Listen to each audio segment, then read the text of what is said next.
Chemistry பாடத்துல நினைக்கிறேன் உங்களுக்கு இன்னும் எக்ஸாம் கிடைக்கிற காலம். ஆஹ், அதாவது இந்த வருஷத்துக்கு எப்படியும் உங்களோட அதாவது இந்த எக்ஸாம் பின்னுக்கு போகாம சரியான நேரத்துல எக்ஸாம் நடத்துறன்ற ஒரு பிளான்ல தான் என்ன செய்யுதுன்னு சொன்னால் எக்ஸாமினேஷன் டிபார்ட்மெண்ட் இருக்கிறாங்க. எஜுகேஷன் மினிஸ்ட்ரி அதே மாதிரி இது என்றால் நெக்ஸ்ட் இயரோட அந்த வளமையான அந்த இதுக்கு கொண்டு வந்துடணும்னு சொல்லி அந்த ஸ்கூல் டைம் டேபிள் இதுகள் எல்லாம் ஸ்கூல் அந்த ஷெடியூல் வந்து வளமையான அந்த இதுக்கு வரணுன்றதுக்காக வேண்டி உங்களோட எக்ஸாம் ஆகஸ்ட்ல நடக்கக்கூடிய அந்த அமைப்புல தான் எல்லா ஏற்பாடுகளும் இதுவரைக்கும் நடந்து கொண்டிருக்குது. போற சுச்சுவேஷன்களை பொறுத்து இருக்குதான் எக்ஸாம் பின்னுக்காக அமைக்கிறதும்ன்றது. அப்படின்னால் இப்போ உங்களுக்கு போயிட்டு கொண்டிருக்கிறது வந்து ஏப்ரல். ஏன்னா ஏப்ரல் இப்போ ஸ்டார்டிங்ல தான் நிற்கிறீங்க. ஏப்ரல் இன்னைக்கு 2ஆம் தேதியிலுக்கு இருக்கிறோம். ஏன்னா அப்போ ஏப்ரலை நாங்கள் இன்க்ளூட் பண்ணிக்கொள்ளோம். ஏப்ரல் அங்கால மே, அதே மாதிரி ஜூன், ஜூலை. அப்போ ஆகஸ்ட்ல உங்களுக்கு எக்ஸாம் அப்படின்ற கூட இன்னும் உங்களுக்கான ஏ லெவல் எக்ஸாமுக்கு இருக்கக்கூடிய காலம் 4 மாசம். சரியா? 4 மாசம் டைம் இருக்குதுன்னு வைங்க. இந்த 4 மாச காலப்பகுதிக்குள்ள நீங்க படிக்கிறது தான் உங்களோட எக்ஸாம்ல பெரிய அளவுல ஹெல்ப் பார்க்க போற பகுதிகள். அதாவது உங்களோட எக்ஸாம்ல பெரிய அளவுல உங்களோட அந்த எக்ஸாம் நீங்க சரியா ஃபேஸ் பண்றதுக்கு பெரிய அளவுல உதவி செய்யக்கூடிய டைம் எது அப்படின்னா இந்த 4 மாசத்துக்குரிய இந்த காலப்பகுதியில நீங்க எடுக்கிற விஷயங்கள் தான். சரியா? இந்த 4 மாசத்தை சரியான முறையில நீங்க திட்டமிட்டு ஒழுங்கான முறையில நீங்க படிப்பீங்களாக இருந்தால் உங்களோட ரிசல்ட்ஸை பெரிய அளவில் என்ன செய்யலாம் என்றால் கூட்டிக் கொள்ளலாம். சரியா? ஆகவே அந்த ஒரு பிளானிங் கொண்ட கட்டாயம் போடுங்க. இந்த 4 மாசத்துக்கான ஒரு பிளானிங் கொண்ட சரியா போடுங்க. என்ன மாதிரி செய்யணும், என்ன மாதிரி வேலை செய்யணும்ன்றத நீங்க ஷெட்யூல் பண்ணுங்க, பிளான் பண்ணி அதுக்கேற்ற மாதிரி வேலையை செய்யுங்க. நல்ல ரிசல்ட்ஸ் கொண்டு போகலாம். ஓகே, இப்போ இந்த இதுல கெமிஸ்ட்ரியை பொறுத்த மட்டும் எங்களோட ஆன்லைன் தியரி கிளாஸ்ல நான் நினைக்கிறேன் மாஷால்லா தியரி மோஸ்ட் முடியக்கூடிய ஒரு கட்டத்தில் நாங்கள் இருக்கிறோம். அங்கே ஃபிசிக்கல் கெமிஸ்ட்ரி பைத்து கொண்டிருக்குது. அங்கே ஃபிசிக்கல் முடிஞ்சால் அங்கே எலக்ட்ரோ கெமிஸ்ட்ரியும் அங்கே என்வாயன்மெண்டல் அண்ட் இண்டஸ்ட்ரியல் தான் இருக்குது நாங்கள் செய்கிறதுக்கு இருக்கிற பகுதி. சரியா? ஓகே, இப்போ அதுலேயும் உங்களுக்கு ஏற்கனவே நான் ஒவ்வொரு யூனிட்டையும் செய்கிற நேரம் இந்த யூனிட்ல இன்னின்ன மாதிரியான பகுதிகள் தான் உங்களோட ஃபைனல் எக்ஸாமுக்கு வரும்ன்றது உங்களுக்கு தெரியும். இவ்வளவு இந்த பகுதிகள் வரும், இந்த பகுதிகளில் தான் கேள்விகள் எடுப்பாங்கன்றதெல்லாம் வந்து உண்மையிலே உங்களுக்கு நல்லா தெரியும். ஏன்னா நான் ஒவ்வொரு யூனிட்டை ஸ்டார்ட் பண்ணுற நேரம் அந்த விஷயங்களை நான் உங்களுக்கு செஞ்சிருக்கிறேன். அது சம்பந்தமான ஒரு பிடிஎஃப் ஒன்று நான் உங்களுக்கு அனுப்புகிறேன், பாருங்க. அதை இன்ஷா அல்லாஹ் நான் அரேஞ்ச் பண்ணி அதை அனுப்பித்தாரேன். அப்போ என்னென்றால் நாங்கள் அதுக்கேற்ற மாதிரி எங்களோட கெமிஸ்ட்ரிக்குரிய இந்த வேலையை செய்வோம். உண்மையிலே கெமிஸ்ட்ரி வந்து ஒரு லேசான ஒரு பாடம். நீங்கள் ஓவராலாக இருக்கக்கூடிய இடங்கள்ல ரிசல்ட்ஸ்களை கொஞ்சம் எடுத்து பார்த்தீங்கன்னா கெமிஸ்ட்ரியோட ரிசல்ட்ஸ் வந்து கொஞ்சம் கூடவாகவே வரும். நல்ல ஒரு ரிசல்ட்ஸ் கொண்டு வரும். கூட எடுக்கக்கூடிய ஒரு பாடம் கெமிஸ்ட்ரி. அது சரியா நாங்கள் படிச்சு கொண்டோம்னு சொன்னால் சரியா அந்த பிளான் பண்ணி படிச்சு கொண்டோம்னா ஃபெயில் ஆகிற வீதம் குறவு. அதே மாதிரி வார வீதம் கூட இருக்கிற ஒரு பாடம் தான் இந்த கெமிஸ்ட்ரி. என்றால் பேப்பர் அமைப்பு வந்து நல்லாவே தெரியும் இதுதான் என்று சொல்லி இந்த பகுதிகளில் தான் கேள்விகள் வரப்போகுது அப்படின்னு சொல்லி. அப்போ நான் உங்களோட பேப்பர் கிளாஸ் அதாவது ரிவிஷனோட சேர்த்து நாங்கள் பேப்பரும் கொண்டு போவோம். இப்போ அந்த பேப்பர் கிளாஸ் நான் கேசஸ்லேருந்து தான் உங்களோட ஸ்டார்ட் பண்ணி கொண்டு வந்து இருந்தேன். என்றால் ஃபர்ஸ்ட் 3 யூனிட்டும் பொதுவாகவே கொஞ்சம் ஓரளவுக்கு செய்யக்கூடிய அமைப்பில் இருப்பாங்க. ஆனாலும் கல்குலேஷன்லேருந்து செஞ்சா நல்லன்றதுனால நான் கல்குலேஷனையும் சேர்த்து செஞ்சுட்டு போகணும்னு பார்த்தேன். அப்போ உங்களுக்கான அந்த டியூட் நான் நினைக்கிறேன் அனுப்பியிருப்பாங்கன்னு சொல்லி 3 சாப்டர் செய்வோம்ன்ற ஐடியாவில் இருக்கிறேன். பார்ப்போம், டைம் எப்படியோ தெரியா. மேக்ஸிமம் நாங்கள் ட்ரை பண்ணுவோம். கிடைச்சிச்சா? டியூட்டல் கிடைச்சிச்சா உங்களுக்கு? ஓ சார்.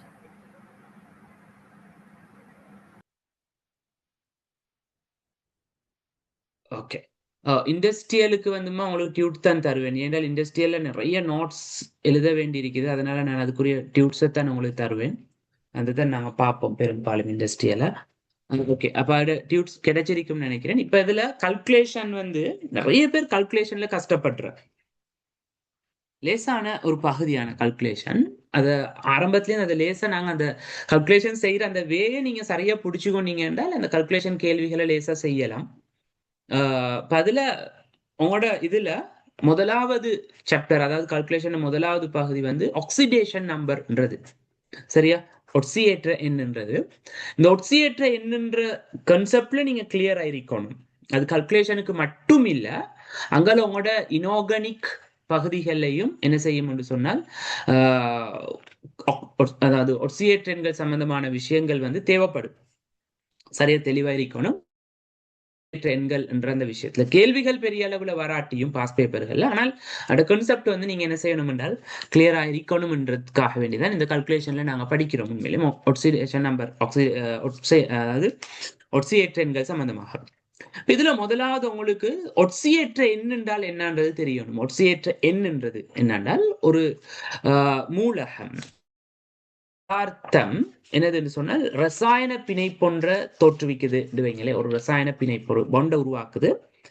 அந்த பொண்ட்ல இருக்கக்கூடிய அந்த மூலகம் என்ன செய்யும் என்றால் இலத்திரனை இலக்கேலும் அல்லது ஏற்றுக்கொள்ளலாம் அல்லது பங்கிடலாம்.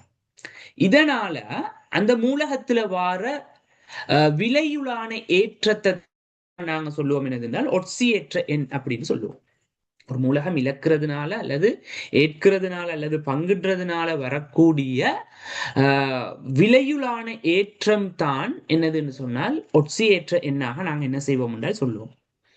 அப்ப இந்த ஒட்சியேற்ற எண்ணோட தொடர்பு பட்ட சில முடிவுகள், சில விதிகள் இருக்குது. அதை நாங்க பார்ப்போம். அதுல ஒன்று என்னது அப்படின்னால், மூலகங்களை பொறுத்த மட்டும் அதுல சுயாதீன நிலைமையில இருக்கிற நேரம் அதுல ஒட்சியேற்ற எண் வந்து 0. விளங்குதா? மூலகங்கள் சுயாதீனமாக இருக்கிறது. இப்ப சோடியம்ன்றது வந்து ஒட்சியேற்ற எண் வந்து 0. மூலக நிலைமை சோடியத்தினுடைய ஒட்சியேற்ற எண் வந்து 0. அதே மாதிரி பங்கீட்டு வலுப்பிணைப்பு 100% பங்கீட்டு வலுப்பிணைப்பு, தூய பங்கீட்டு வலுப்பிணைப்புல இருக்கிறவருட ஒட்சியேற்ற எண் வந்து 0 இருக்கும். யாரு? O2. O2 இந்த இடத்துல ஒட்சியேற்ற எண் 0. அதே மாதிரி Cl2 இந்த இடத்துல அவருடைய ஒட்சியேற்ற எண் வந்து என்னது என்றால் 0 இருக்கும். என்றால் அங்க இலத்திரன இலக்கல்ல, இலத்திரன் வந்து என்ன செய்யப்படாது என்றால் இழக்கப்படாது. அதே மாதிரி இலத்திரன் ஏற்றுக்கொள்ளப்படவும் அது.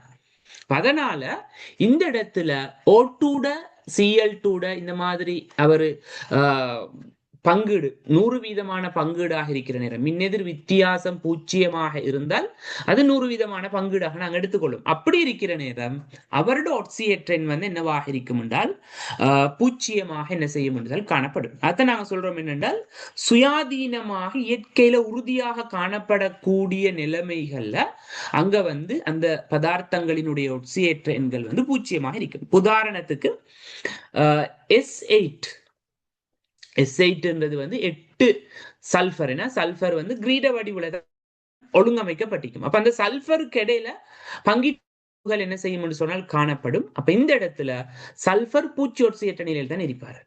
அதே மாதிரி P4 வந்து இந்த மாதிரி வடிவத்தில் இருக்கும் P4.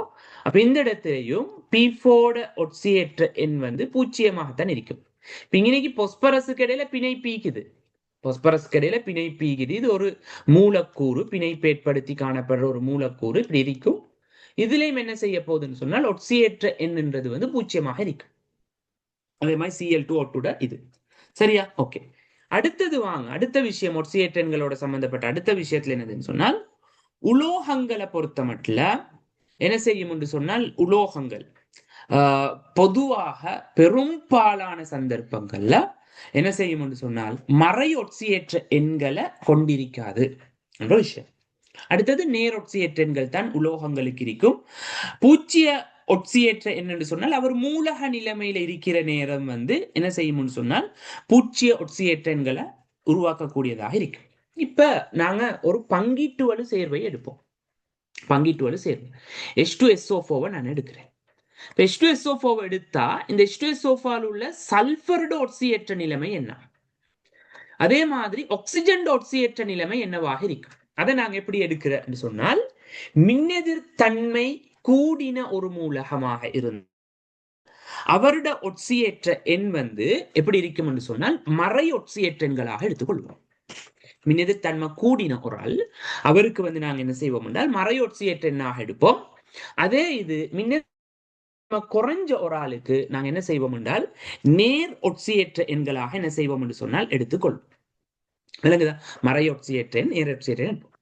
இதுல ஒரு சேர்வை சேர்வை சேர்வை அல்லது மூலக்கூறு அப்படின்ற நேரம் அந்த சேர்வை மூலக்கூறுல இருக்கக்கூடிய எல்லாரோட ஒட்சியேற்றங்களையும் நாங்க கூட்டினோம் என்றால் அது பூஜ்ஜியத்துக்கு சமனாக இருக்கு.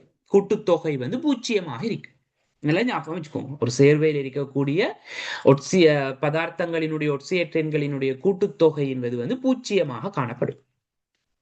அடுத்த விஷயம் என்னென்றால் இன்னொன்று ஒரு நேரேற்றம் கொண்ட ஒரு ஆள் NO2+ எடுப்போமே, நேரேற்றம் கொண்ட ஒரு அயன் அல்லது மறையேற்றம் கொண்ட ஒரு அயன் SO4 2- எடுப்போம். மறையேற்றம் கொண்ட அயன்கள் இப்படியான ஆட்களோட ஒட்சியேற்றங்கள் கூட்டுத்தொகை என்றது வந்து அந்த ஏற்றத்துக்கு சமனாக இருக்கு.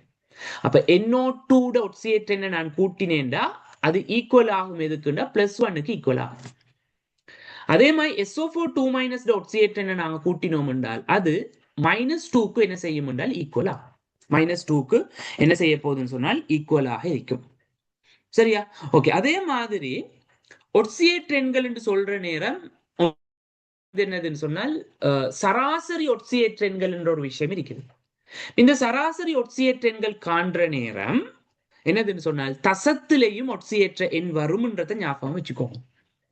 சரியா? தசத்திலையும் என்ன செய்யும் என்றால் சராசரி ஒட்சியேற்ற எண்கள் காண்ற நேரம் தசத்திலையும் அந்த ஒட்சியேற்ற எண்கள் வரும். மைனஸ்லையும் அதாவது இந்த பின்னத்திலையும் என்ன செய்ய போகுது என்றால் ஒட்சியேற்ற எண்கள் வரும். சரியா? அப்ப சில நேரம் உங்களுக்கு கேள்விகள் தார நேரம் கூற்று கேள்விகள் வார நேரம் ஒட்சியேற்ற எண் வந்து முழுவெண்ல தான் இருக்கணும்ன்றது இல்ல, முழுவெண்ல தான் ஒட்சியேற்றன் காணப்படணும்ன்றது இல்ல. அப்ப அது வந்து என்னதுன்னு சொன்னால் தசத்திலையும் ஒட்சியேற்றன்கள் வரலாம், பின்னத்திலையும் என்ன செய்யலாம் என்றால் ஒட்சியேற்றன்கள் வரலாம். சரி, அப்ப அதுக்கு நல்ல உதாரணம் உங்களுக்கு தெரியும். ஆக்சைடு, ஃபெராக்சைடு, சூப்பராக்சைடுகளுக்கு நாங்கள் ஒட்சியேற்றன் கொடுக்கக்குள்ள -12 ஒட்சியேற்றன் இருக்குது, -1, -2. ஏன்னா அப்ப இதுல வந்து பாத்தீங்கன்னா -12ன்றது வந்து சூப்பராக்சைடு O2- ஒட்சியேற்றன். அதே இது O2- ஃபெராக்சைடு வந்து -1. அதே மாதிரி ஆக்சைடுக்கு வந்து 2- அவருடையது வந்து என்னது 2- ஒட்சியேற்றனாக இருக்கும். சரியா? இப்ப நாங்க பார்ப்போம் அதுல என்ன நான் சொல்லித்தாரேன். இன்னும் சில சேர்வைகளுக்கு நாங்க ஒட்சியேற்றன் காணக்குள்ள அங்க என்ன செய்யும் என்றால் மைனஸ் பெருமான அதாவது தசத்துல வார இதுகள் இருக்குது. சராசரி ஒட்சியேற்றன்கள் காணக்குள்ள வரக்கூடிய இடங்கள் என்ன செய்யும் என்றால் இருக்குது. ஓகே, இப்ப நாங்க ஒவ்வொரு கூட்டம் சம்பந்தமாகவும் ஒட்சியேற்றன்கள் தொடர்பாக பார்த்துட்டு போவோம். ஒவ்வொரு கூட்டம் சம்பந்தமா.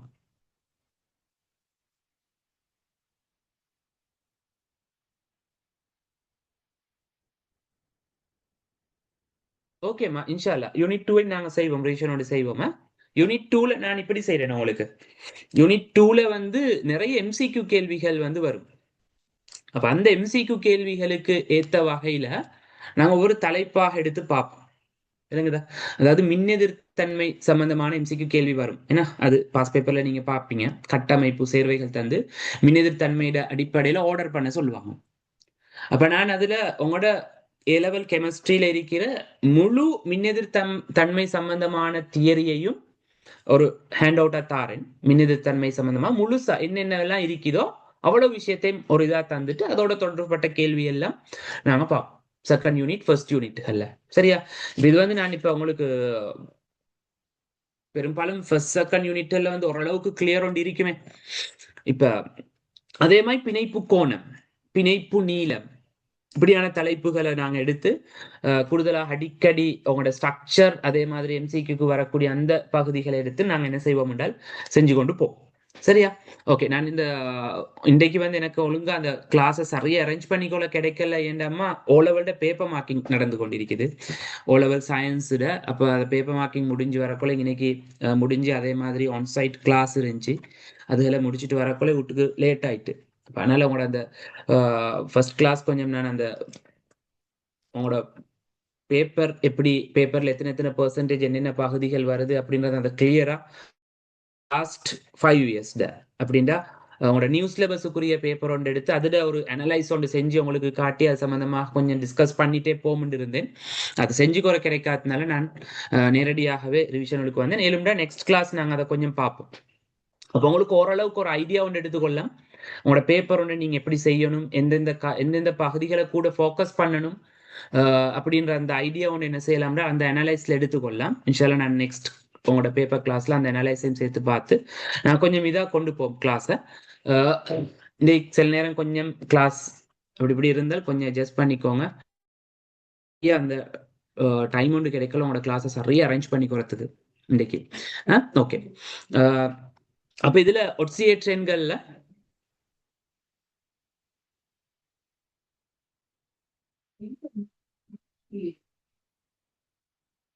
ஓகே.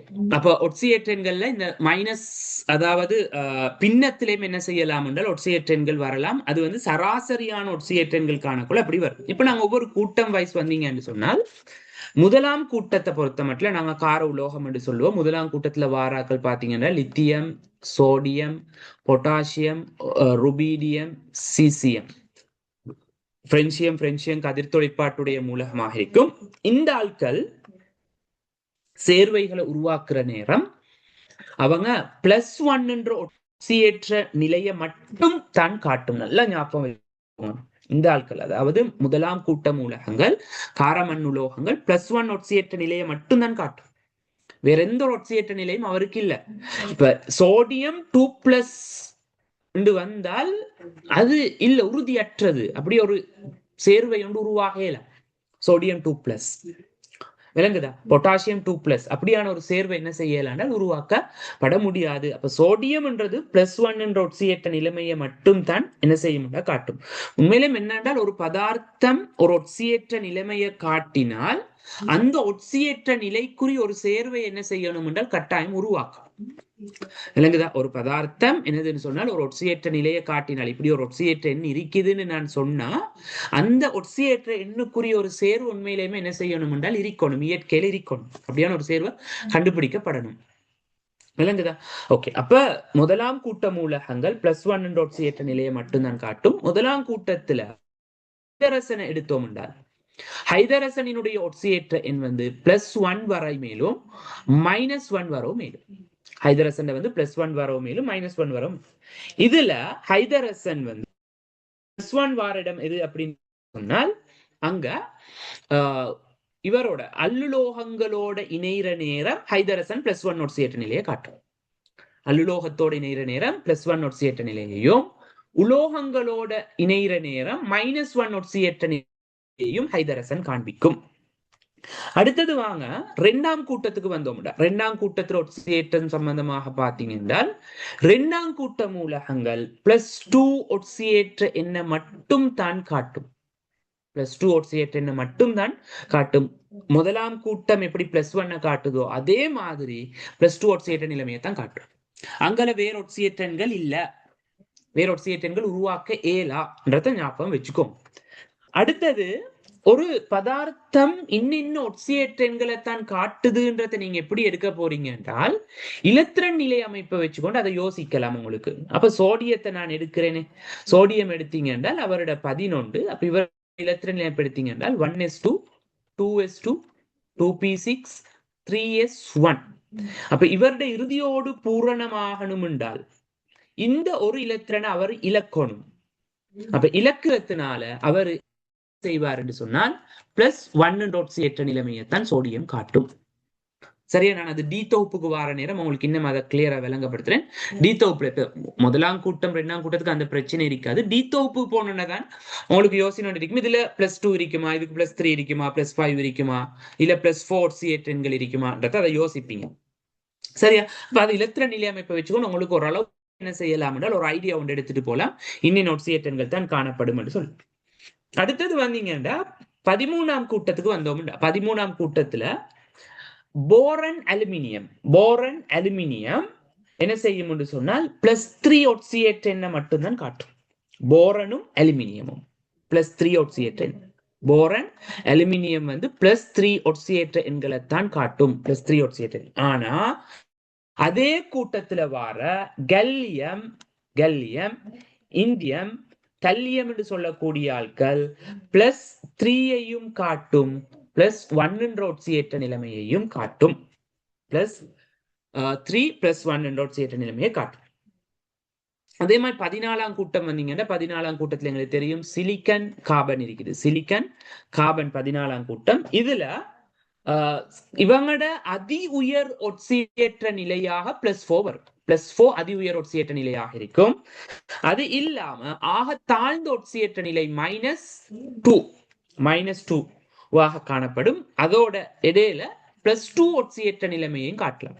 அப்ப 14ஆம் கூட்ட மூலகங்கள் எடுத்தோம் என்றால் +4 ஒட்சியேற்ற நிலைமை இருக்குது, -4 ஒட்சியேற்ற நிலைமை இருக்குது, +2 ஒட்சியேற்ற நிலைமைகளை என்ன செய்யும் என்றால் காண்பிக்கும். யாரு? 14ஆம் கூட்ட மூலகங்கள்ல. அடுத்தது 15ஆம் கூட்ட மூலகங்கள் அதிக ஒட்சியேற்ற நிலை வந்து +5 தான். பொஸ்பரஸ் எடுத்தாலும் சரி, நைதரசன் எடுத்தீங்க அவருடைய அதிக ஒட்சியேற்ற நிலை வந்து +5. என்றால் அந்த வலுவளவு ஓட்டுல உள்ள நைதரசன் இலத்திரன் நிலை அமைப்பை நாங்க எழுதுவோம். நைதரசன் இலத்திரன் நிலைப்பு எழுதினீங்க என்றால் என்ன வரப்போகுது? 1s2 2s2 2p3. ஏன்னா இந்த 5 இலத்திரனையும் அவரால் இழக்கலாம். மேக்சிமம் இந்த 5 இலத்திரனையும் அவரால் என்ன செய்யலாம் என்றால் இழக்க முடியும். அப்ப இழந்தால் +5 அந்த ஒட்சியேற்ற நிலை வரைக்கும் அவருக்கு போலாம். +5 ஒட்சியேற்ற நிலை வரைக்கும் போலாம். அதே மாதிரி தான் பொஸ்பரஸ்.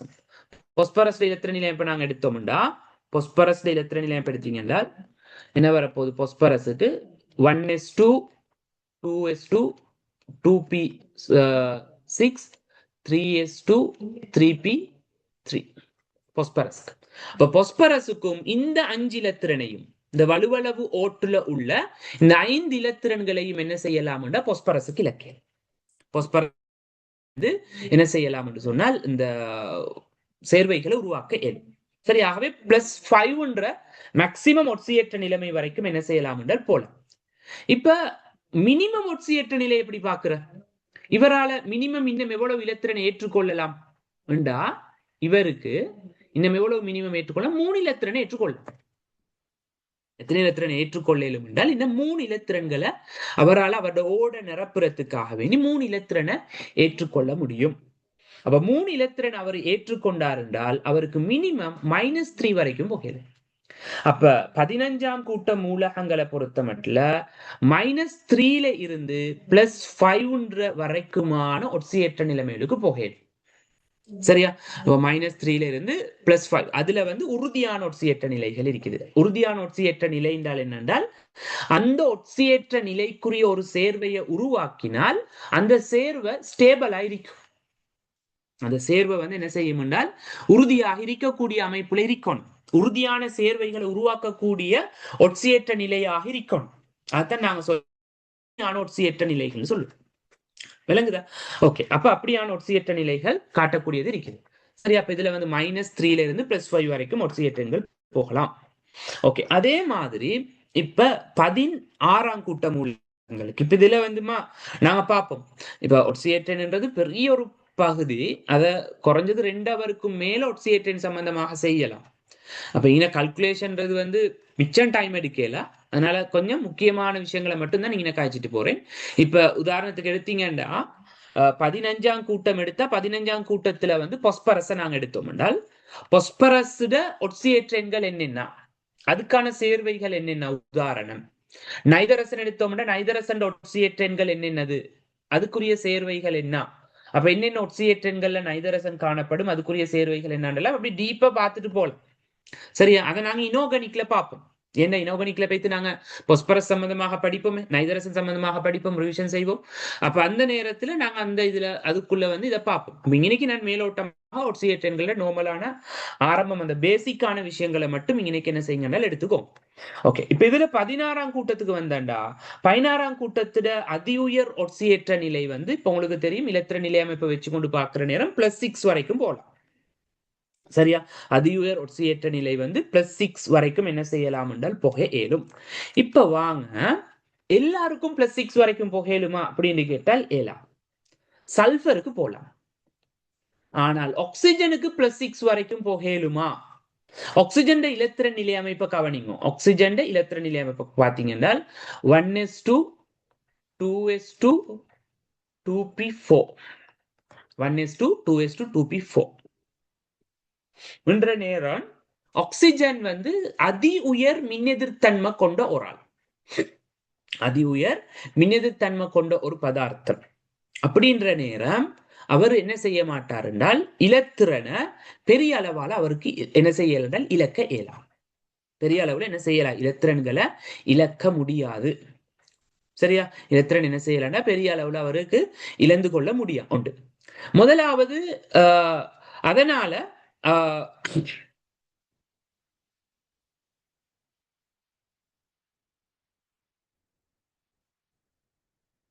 ஆக்சிஜன் என்ன செய்ய போகுதுன்னு சொன்னால் -2 தான் அவரோட மினிமம் ஒட்சியேற்ற நிலையாக இருக்கும். அது இலத்திரனை ஏற்றுக்கிறது, அப்படித்தானே? இப்ப இங்க கவனிங்க, ஆக்சிஜன் ஓடுகள் பார்த்தா 2 ஓடு தான் இருக்குது. முதலாம் சக்தி மட்டமும் 2ஆம் சக்தி மட்டமும். முதலாம் சக்தி மட்டத்துல நிரம்பி இருக்குது, 2ஆம் சக்தி மட்டத்துல இன்னும் நிரம்பணும்டா அங்கல இன்னும் 2 தான் நிரம்பலாம், இதுக்கு அங்கல நிரம்பாது. ஏன்னா அவரு மேக்சிமம் வந்து என்னது என்றால் 8 இலத்திரன்கள் தான் நிரம்பேலும், 8க்கு மேல நிரம்புறதுக்கு இடமும் இல்லை. அப்ப அவர் -2 வரைக்கும் தான் ஆக மினிமம் போகும். இப்ப மேக்சிமம் எது வரைக்கும் போகலாம், மேக்சிமம் எது வரைக்கும் போகலும் அப்படின்னு பாத்தீங்கன்னு சொன்னால் அங்க ஆக்சிஜனை பொறுத்த மட்டும் +2 வரைக்கும் தான் மேக்சிமம் போகலாம். சரியா, ஏனென்றா ஆக்சிஜனை விட மின்னெதிர்த்தன்மை கொஞ்சம் கூடினவர் யார் என்றால் அங்க புளோரின் தான் மின்னெதிர்த்தன்மை கொஞ்சம் கூடினவர். அப்படின்ற இடத்துல அவருக்கு என்ன செய்யலாம் என்றால் அங்க +2 வரைக்கும் தான் போக இயலும். ஏன்ன்றதை இப்ப கொஞ்சம் கவனிங்க. +2க்கான உதாரணத்தை நான் சொல்றேன். யாருண்டா OF2. சரியா, +2 ஒட்சியேற்ற நிலைக்கு இருக்கிற ஒரே ஒரு உதாரணம் வந்து OF2. அப்போ OF2 கட்டமைப்பை நான் இப்படி வரைஞ்சேன்டா, கட்டமைப்பை நாங்க இப்படி வரைஞ்சோம் என்றால் பாருங்க, நல்லா கவனிச்சுக்கோங்க. வரைஞ்சால் இப்படி வரப்போகுது.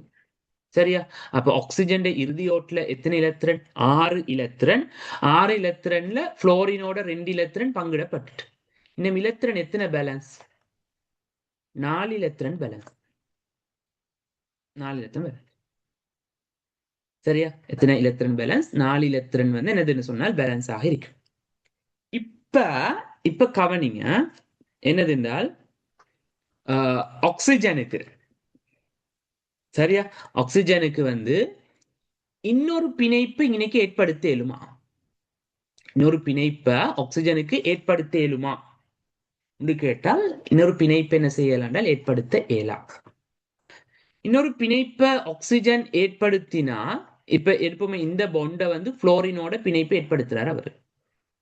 புளோரினோட பிணைப்பை ஏற்படுத்தினால் இப்ப கவனிங்க, இன்னைக்கு என்னதுன்னு சொன்னால் இவருக்கு 2, 4, 6, 8, 9 இலத்திரன் வந்துடும். 9 இலத்திரன் வந்துடும். சரியா, இப்ப இவருக்கு இந்த ஒரு இலத்திரனை இழக்க வேண்டி வரும். இந்த ஒரு இலத்திரனை அவர் இழப்பாரு.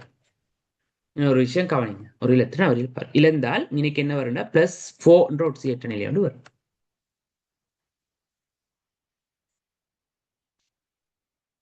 +4 ஒட்சியேற்ற நிலை வரும். சரியா, இது ஆக்சிஜனுக்கு +4 ஒட்சியேற்ற நிலை வாரத்துக்கான சாத்தியம் இருக்குதுன்றது. ஆனா ஆக்சிஜனுக்கு இந்த இடம் வந்து உறுதியற்ற ஒரு நிலைமை. இது வந்து உறுதியற்றது. ஏன், நேரேற்றம் கொண்ட அணுக்களுக்கு லூயிஸினுடைய கட்டமைப்புல நேரேற்றம் கொண்ட, அதாவது மின்னெதிர்த்தன்மை கூடினாக்களுக்கு நேரேற்றம் வருமாக இருந்தால் அந்த அணு நேரேற்றம் வருமாக இருந்தால் அந்த அணு வந்து உறுதியற்றதாக இருக்கும். மின்னெதிர்த்தன்மை கூடின இருக்கு, அந்த கட்டமைப்பு உறுதியற்றது. அப்ப இந்த பாண்ட், இந்த இது கட்டமைப்பு உறுதி இல்லை. அப்ப இந்த சேர்வை அவரால் உருவாக்க இயல. ஆகவே ஆக்சிஜனை பொறுத்த மட்டும் மேக்சிமம் உறுதியான ஒட்சியேற்ற நிலையாக போற நேரம் +2 ஒட்சியேற்ற நிலை வரைக்கும் தான் என்ன செய்யலாம் என்றால் பயணிக்கலாம். விளங்குதா? அப்ப உங்களுக்கு பேப்பர்ல, பாஸ் பேப்பர்கள்ல தருவான், இப்ப OF3 தருவான். சரியா, MCQ கேள்விகள்ல வரும், பின்வரும் கட்டமைப்புகளில் உறுதியான கட்டமைப்பு அல்லது உறுதி குறைந்தவர், உறுதி கூடினவர் அப்படின்னு தருவான். இதே இது OF4 வரையிலும், OF4 நான் நினைக்கிறேன் பாஸ் பேப்பர் ஒன்றுல இருக்குது இந்த கேள்வி. OF4 வார நேரம் ஆக்சிஜன் ஒட்சியேற்ற நிலைமை வந்து +5 வரும். OF4 ஒரு சேர்வையை நாங்க உருவாக்கினால், மேலும் இந்த உறுதியான சேர்வைகள் அல்ல, இதெல்லாம் இருக்காது இப்படி. அப்ப இதை உருவாக்கினால் என்னதுன்னு சொன்னா +5 வரைக்கும் என்ன செய்யும் ஒட்சியேற்ற நிலைமை போகும். ஏனால் அதில் உள்ள ஒரு பிணைப்பு ஏற்படுத்தினால், புளோரினோட பிணைப்பு ஏற்படுத்தினால் இப்படி வரப்போகுது. இப்ப என்னதுன்னா இருக்கிற 6 இலத்திரன்ல நல்லா கவனிச்சுக்கோங்க. இது அவருடைய இறுதியோட்டில் எத்தனை இலத்திரன் இருக்குது? 6 இலத்திரன் இருக்குது. 6 இலத்திரன்ல 4 இலத்திரன் பிணைப்புக்கு போயிட்டு, 4 இலத்திரன் பிணைப்புக்கு போனா அவருடைய இறுதியோட்டுல மேக்சிமம் நிரம்பலாம் 8 இலத்திரன். அப்படின்னா பிணைப்புல ஈடுபடாத 2 இலத்திரன்கள் ஈக்குது. அப்ப இந்த 2 இலத்திரனும் என்ன செய்யப்படும் என்றால் இழக்கப்படும். 2 இலத்திரனும் இழக்கப்படும். இழந்தால் இன்னைக்கு 2+ வரும். அப்ப இன்னைக்கு என்ன வரலாம்டா OF4 2+ என்ற சேர்வை ஒன்று உருவாக்கப்படலாம். மூலக்கூறு ஒன்று வரை அயன் ஒன்று உருவாகலாம். இங்க OF3+ என்ற இது ஒன்று உருவாக்கப்படல. ஏன்னா உறுதியற்றது. இப்படி உருவாக்கப்பட்டால் ஆக்சிஜனுக்கு பாருங்க, இன்னைக்கு இதோட சேர்க்கிற நேரம் பிளஸ், இதோட சேர்க்கிற நேரம் பிளஸ், இதோட சேர்க்கிற நேரம் பிளஸ், இதோட சேர்க்கிற நேரம் +6 வரைக்கும் போக இயலும். விளங்குதா? இப்படி உருவாக்கினால் போலாம். ஆனால் உருவாக்காது, அது உறுதியற்றது, அது நிக்கோமாது. அதனால நாங்க என்ன செய்யறோம்னா ஆக்சிஜனுக்கு வந்து +2 என்ற அமைப்பு வரைக்கும் நாங்க போவோம். சரியா? ஓகே. இப்ப அதே இது பாத்தீங்கன்னு சொன்னால் அதுயர் ஒட்சியேற்ற எண்களாக நாங்க +6 வரைக்கும் கொடுக்கலும். இதுல ஆக்சிஜனை பொறுத்த மட்டும் ஒரு போதும் ஞாபகம் வச்சுக்கோங்க, +6 என்ற ஒட்சியேற்ற எண்ணை எடுக்காது. அப்படியான ஒரு கட்டமைப்பு தந்தால், சேர்வை ஒன்று தந்தால், அது நல்லா ஞாபகம் வச்சுக்கோங்க, அது உறுதியற்றது என்றதை ஞாபகம் வச்சுக்கோங்க. MCQ கேள்வி ஒன்று இருக்குது பாஸ் பேப்பர்ல பார்க்கலும். சரிதானே? ஓகே. அடுத்தது வந்து ஆக்சிஜன் வந்து போறது வந்து +2. அப்ப +2 சேர்வையில வந்து OF2 சேர்வு உதாரணமாக சொல்ல எழுப்பிருக்கு. அதே மாதிரி -2 இருக்குது. நான் ஏற்கனவே சொன்ன மாதிரி -2 தான் O2 -. அதே மாதிரி O2 super oxide O2 peroxide -1 ஆக இருக்கும். அதே மாதிரி ஆக்சைடு வந்து O2 ஆக்சைடு ஆக என்ன செய்யும் என்றால் காணப்படும். சரியா? சூப்பர் ஆக்சைடுல -12. உண்மையிலேயுமே சூப்பர் ஆக்சைடுல இருக்கிற ஆக்சிஜன் ஒட்சியேற்ற நிலை வந்து -12.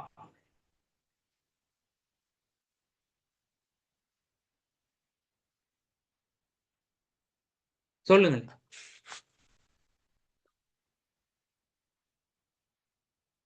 ஆக்சிஜன் இதுல இருக்கிற ஆக்சிஜேற்ற நிலை இருக்கிற இது வந்து -12 இருக்கு. இல்ல, நல்லா கவனிச்சுக்கோங்க. ஆக்சிஜன் O2- கட்டமைப்பை நாங்க வரைஞ்சோம்னா இப்படி வரப்போகுது. ஆக்சிஜன்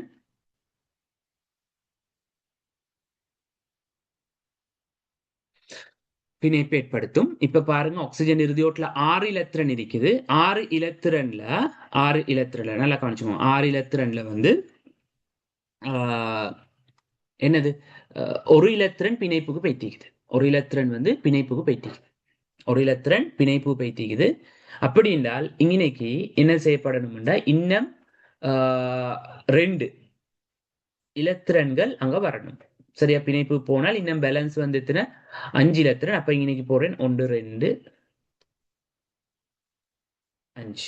சரிதானே? 5 இலத்திரன் வந்துட்டு. அதே மாதிரி இங்கலையும் சரி, இங்கலையும் வந்தீங்கன்னா 2 5.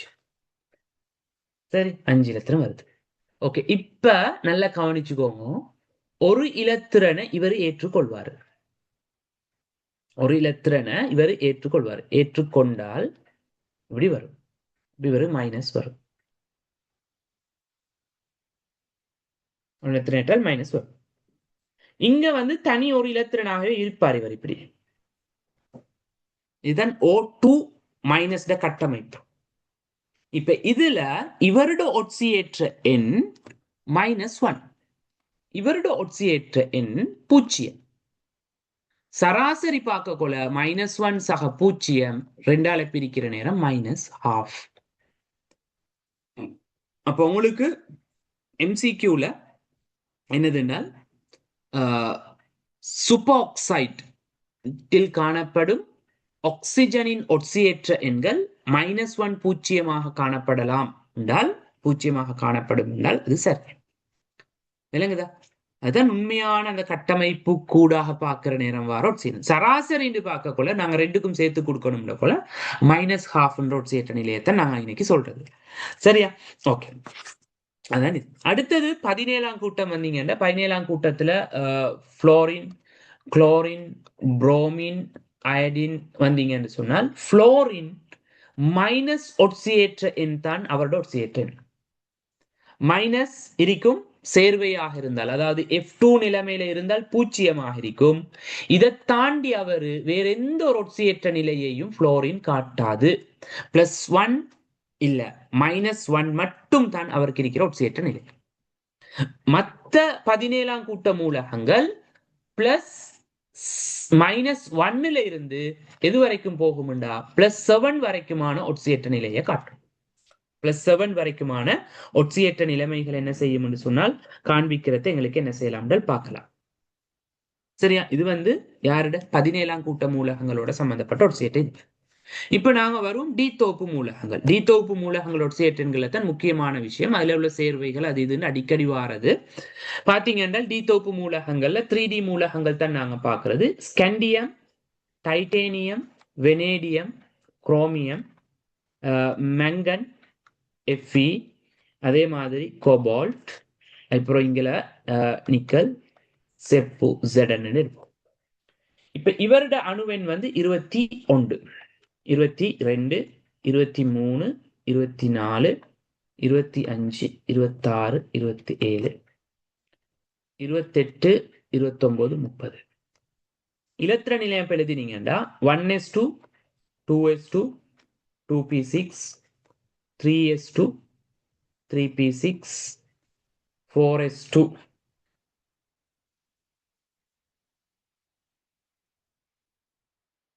3d1. சரியா? அப்ப இவரோட ஒட்சியேற்ற நிலை அப்படின்னு பாக்குற நேரம் ஸ்கண்டியத்துக்கு இந்த 2+ இந்த 2 இலத்திரன் அவர் இழப்பாரு. அதே மாதிரி இந்த ஒரு இலத்திரனையும் இழப்பாரு நிரம்பல் அடையணும் என்றால். ஆகவே இங்க இவரோட ஸ்கண்டியத்திர ஒட்சியேற்ற எண் +3 வரும். சரியா? ஸ்கண்டியத்துக்கு +3 வரப்போகுது. அதே இது வந்தீங்கன்னு சொன்னால் பிளஸ் டைட்டேனியம் வந்தீங்கன்னா இதே மாதிரி இலத்திர நிலை அமைப்பு நீங்க எழுதி பாருங்க. எழுதி பார்க்குற நேரம் டைட்டேனியத்துக்கு வந்தீங்கன்னா +4 வரையிலும். டைட்டேனியம் +4. ஏன்னா இன்னைக்கு டைட்டேனியத்துக்கு வந்தீங்கன்னா 3d2. அப்ப இந்த 2 இலத்திரனையும் இலக்கு டைட்டேனியம். அதே மாதிரி டைட்டேனியம் இந்த 2 இலத்திரனையும் இந்த 2 இலத்திரன் அதாவது 4sல இருக்கிற 2 இலத்திரனையும் Dல இருக்கிற ஒரு இலத்திரனையும் இழந்தால் +3 வரலாம். டைட்டேனியம் +3 விளங்குது. அதே மாதிரி 4sல உள்ள 2 இலத்திரனை மட்டுமே இலக்குமாக இருந்தால் அங்க +2 ஒட்சியேற்ற நிலை வரலாம். இப்படித்தான் நாங்க ஒட்சியேற்ற நிலை பார்க்கிறோம். விளங்குதா? இப்ப அதுல உறுதியற்றது என்ற இதுகள் இருக்குது. அப்ப இப்படி ஒட்சியேற்ற எண்கள் என்ன செய்யலாம் என்றால் வர இயலும்ன்றது. சரியா? அப்ப அந்த இதுல நான் உங்களுக்கு அனுப்பிக்கிற டியூட்ல நீங்க பாருங்க. என்னதுன்னு சொன்னால் அப்படியே இலத்திரன்களை நாங்க இழந்துட்டு போக்குற நேரம் ஸ்கண்டியத்துக்கு +3 வரும். டைட்டேனியம் +4 +3 +2 வரலாம். வெனேடியம் +5 +4 +3 +2 வரையிலும். குரோமியம் எடுத்தீங்கன்னு சொன்னால் +6 வரையிலும். +5 குரோமியம் வாரதில்லை. +4 +3 +2 வரையிலும். மங்கன் +7 +6 அதுலயும் +5 இல்ல. அடுத்தது என்னதுன்னு சொன்னால் +4 +3 +2 அப்படின்னு வரும். இரும்பு வரப்போல +3 +2. இரும்புட ஒட்சியேற்ற நிலை இரும்புட இலத்திர இணைப்பு பாருங்க 1s2, 2s2, 2p6, 3s2, 3p6, 4s2, 3d6 இப்படித்தானே 3d6. ஏன் இரும்புக்கு +2ம் +3ம் வருதுன்னு பாருங்க. இந்த 2 இலத்திரனையும் இலக்கேலும் இழந்தால் +2. இப்ப இங்க 3dல இருந்து அவர் ஒரு இலத்திரனை தான் இழப்பாரு. இழந்தா 3d5. 3d5ன்றது இவர் அரை நிரம்பல்ல காணப்படுறாரு. அரை நிரம்பல்ல காணப்பட்ட நேரம் அவர் உறுதி அடைவார். அரை நிரம்பலுக்கு உறுதி அடைவாரு. உறுதி அடைகிறதுனால அங்க என்ன செய்ய போகுதுன்னு சொன்னால் +3 என்ற ஒட்சியேற்ற எண்ணும் பிளஸ் டூன்ற ஒட்சியேற்ற எண்ணும் தான் யாருக்கு வரும் என்று சொன்னால் எஃப்இக்கு வரக்கூடியதாக இருக்கு. எஃப்இக்கு வரக்கூடியதுல இருக்கு போதும். சரிதானே? ஓகே, இப்படி வந்து ஒட்சியேற்ற எண்கள் அந்த சார்ட்டை தந்திருக்கிறேன், அதை பார்த்துக்கொள்ளாம உங்களுக்கு. இதுல ஸ்பெஷலா ஸ்கண்டியம் வந்து பிளஸ் டூ ஒட்சியேற்ற நிலைமையை காட்டாது. பிளஸ் டூ ஒட்சியேற்ற நிலைமையை காட்டாது. ஏன் காட்டாதுன்னா, இவர் ஸ்கண்டியத்தில் உள்ள இந்த 2 இலத்திரனை மட்டும் இழந்துட்டு அவர் நிக்க மாட்டாரு. 3D1 நிலைமையில இருக்காது, அது உறுதியற்றது. ஆகவே அந்த 3D1 இருக்கிற இலத்திரனையும் அவர் என்ன செய்வாருடா இழப்பாரு. இழக்கிறதுனால அங்க என்ன செய்ய முடியும், பிளஸ் 3 ஒட்சியேற்ற நிலை வரைக்கும் தான் என்ன செய்ய போகுதுன்றால் வரப்போகுது. சரியா? அப்ப இதுல வந்து செப்பு வந்து பிளஸ் 1 ஒட்சியேற்ற நிலையை காட்டும். செப்பு பிளஸ் 1 ஒட்சியேற்ற நிலையை காட்டுவார். ஏன்? செப்புட இலத்திரன் நிலை அமைப்பு எங்களுக்கு தெரியும். செப்புட இலத்திரன் அமைப்பு 29. ஏன்னா 1s2 2s2 2p6 3s2 3p6 4s1 3d10 தானே. 3d10 நேரம் இவர் என்ன செய்வாருன்னு சொன்னால் இதுல உள்ள ஒரு இலத்திரனை இழந்து Cu பிளஸ் காட்டலாம். அதே மாதிரி 4s2ல இருந்து 3d10க்கு தாண்டல் அடைஞ்ச அந்த ஒரு இலத்திரனை அவர் இழந்து அந்த இலத்திரனையும் இழந்து 2+ ஒட்சியேற்ற நிலைமையும் காட்டு. 2+ ஒட்சியேற்ற நிலைமையும் என்ன செய்யும் என்றால் காண்பிக்கக்கூடியதாக இருக்கு. இப்ப இதுல வந்து முக்கியமான பாயிண்ட் ஒன்று எம்சிக்யூல வந்திருக்கிற விஷயம் என்னதென்றால், ஸ்கண்டியம், டைட்டேனியம், வெனேடியம், குரோமியம், மங்கன் இந்த மூலகங்களோட அதி உயர் ஒட்சியேற்ற எண் அதன் கூட்ட எண்ணுக்கு சமனாக காணப்படும். இந்த பாயிண்டை ஞாபகம் வச்சுக்கோங்க. பாருங்க, ஸ்கண்டியத்திட அதி உயர் ஒட்சியேற்ற எண் +3 அட கூட்ட எண் என்னது 13க்கு சமனாக காணப்படும். சரியா? 13 3க்கு சமனா இருக்கும். அடுத்தது டைட்டேனியம் +4 14. சரியா? வெனேடியம், குரோமியம், மங்கன் இதுகள் வந்து என்ன செய்ய போகுது, அந்த இதுகளோட கூட்ட எண்ணுக்கு வந்து என்ன செய்ய போகுது என்றால் அதி உயர் ஒட்சியேற்ற எண் வந்து சமனாக இருக்கும். அதே மாதிரி Fe, கோபால்ட், நிக்கல், செப்பு, ஜெடன் இவங்க காட்டக்கூடிய அதிக ஒட்சியேற்ற எண்கள் வந்து அவங்களோட கூட்ட எண்ணை விட குறைவாக இருக்கும். இது பாஸ் பேப்பர்ல வந்த ஒரு எம்சிக்யூ கேள்வியோட கூற்றத்தான் நான் இன்னைக்கு உங்களுக்கு போட்டிக்கிறேன். சரியா? கூட்டத்தான் என்ன செஞ்சிருக்குது என்றால் போட்டிருக்குது. சரிதானே?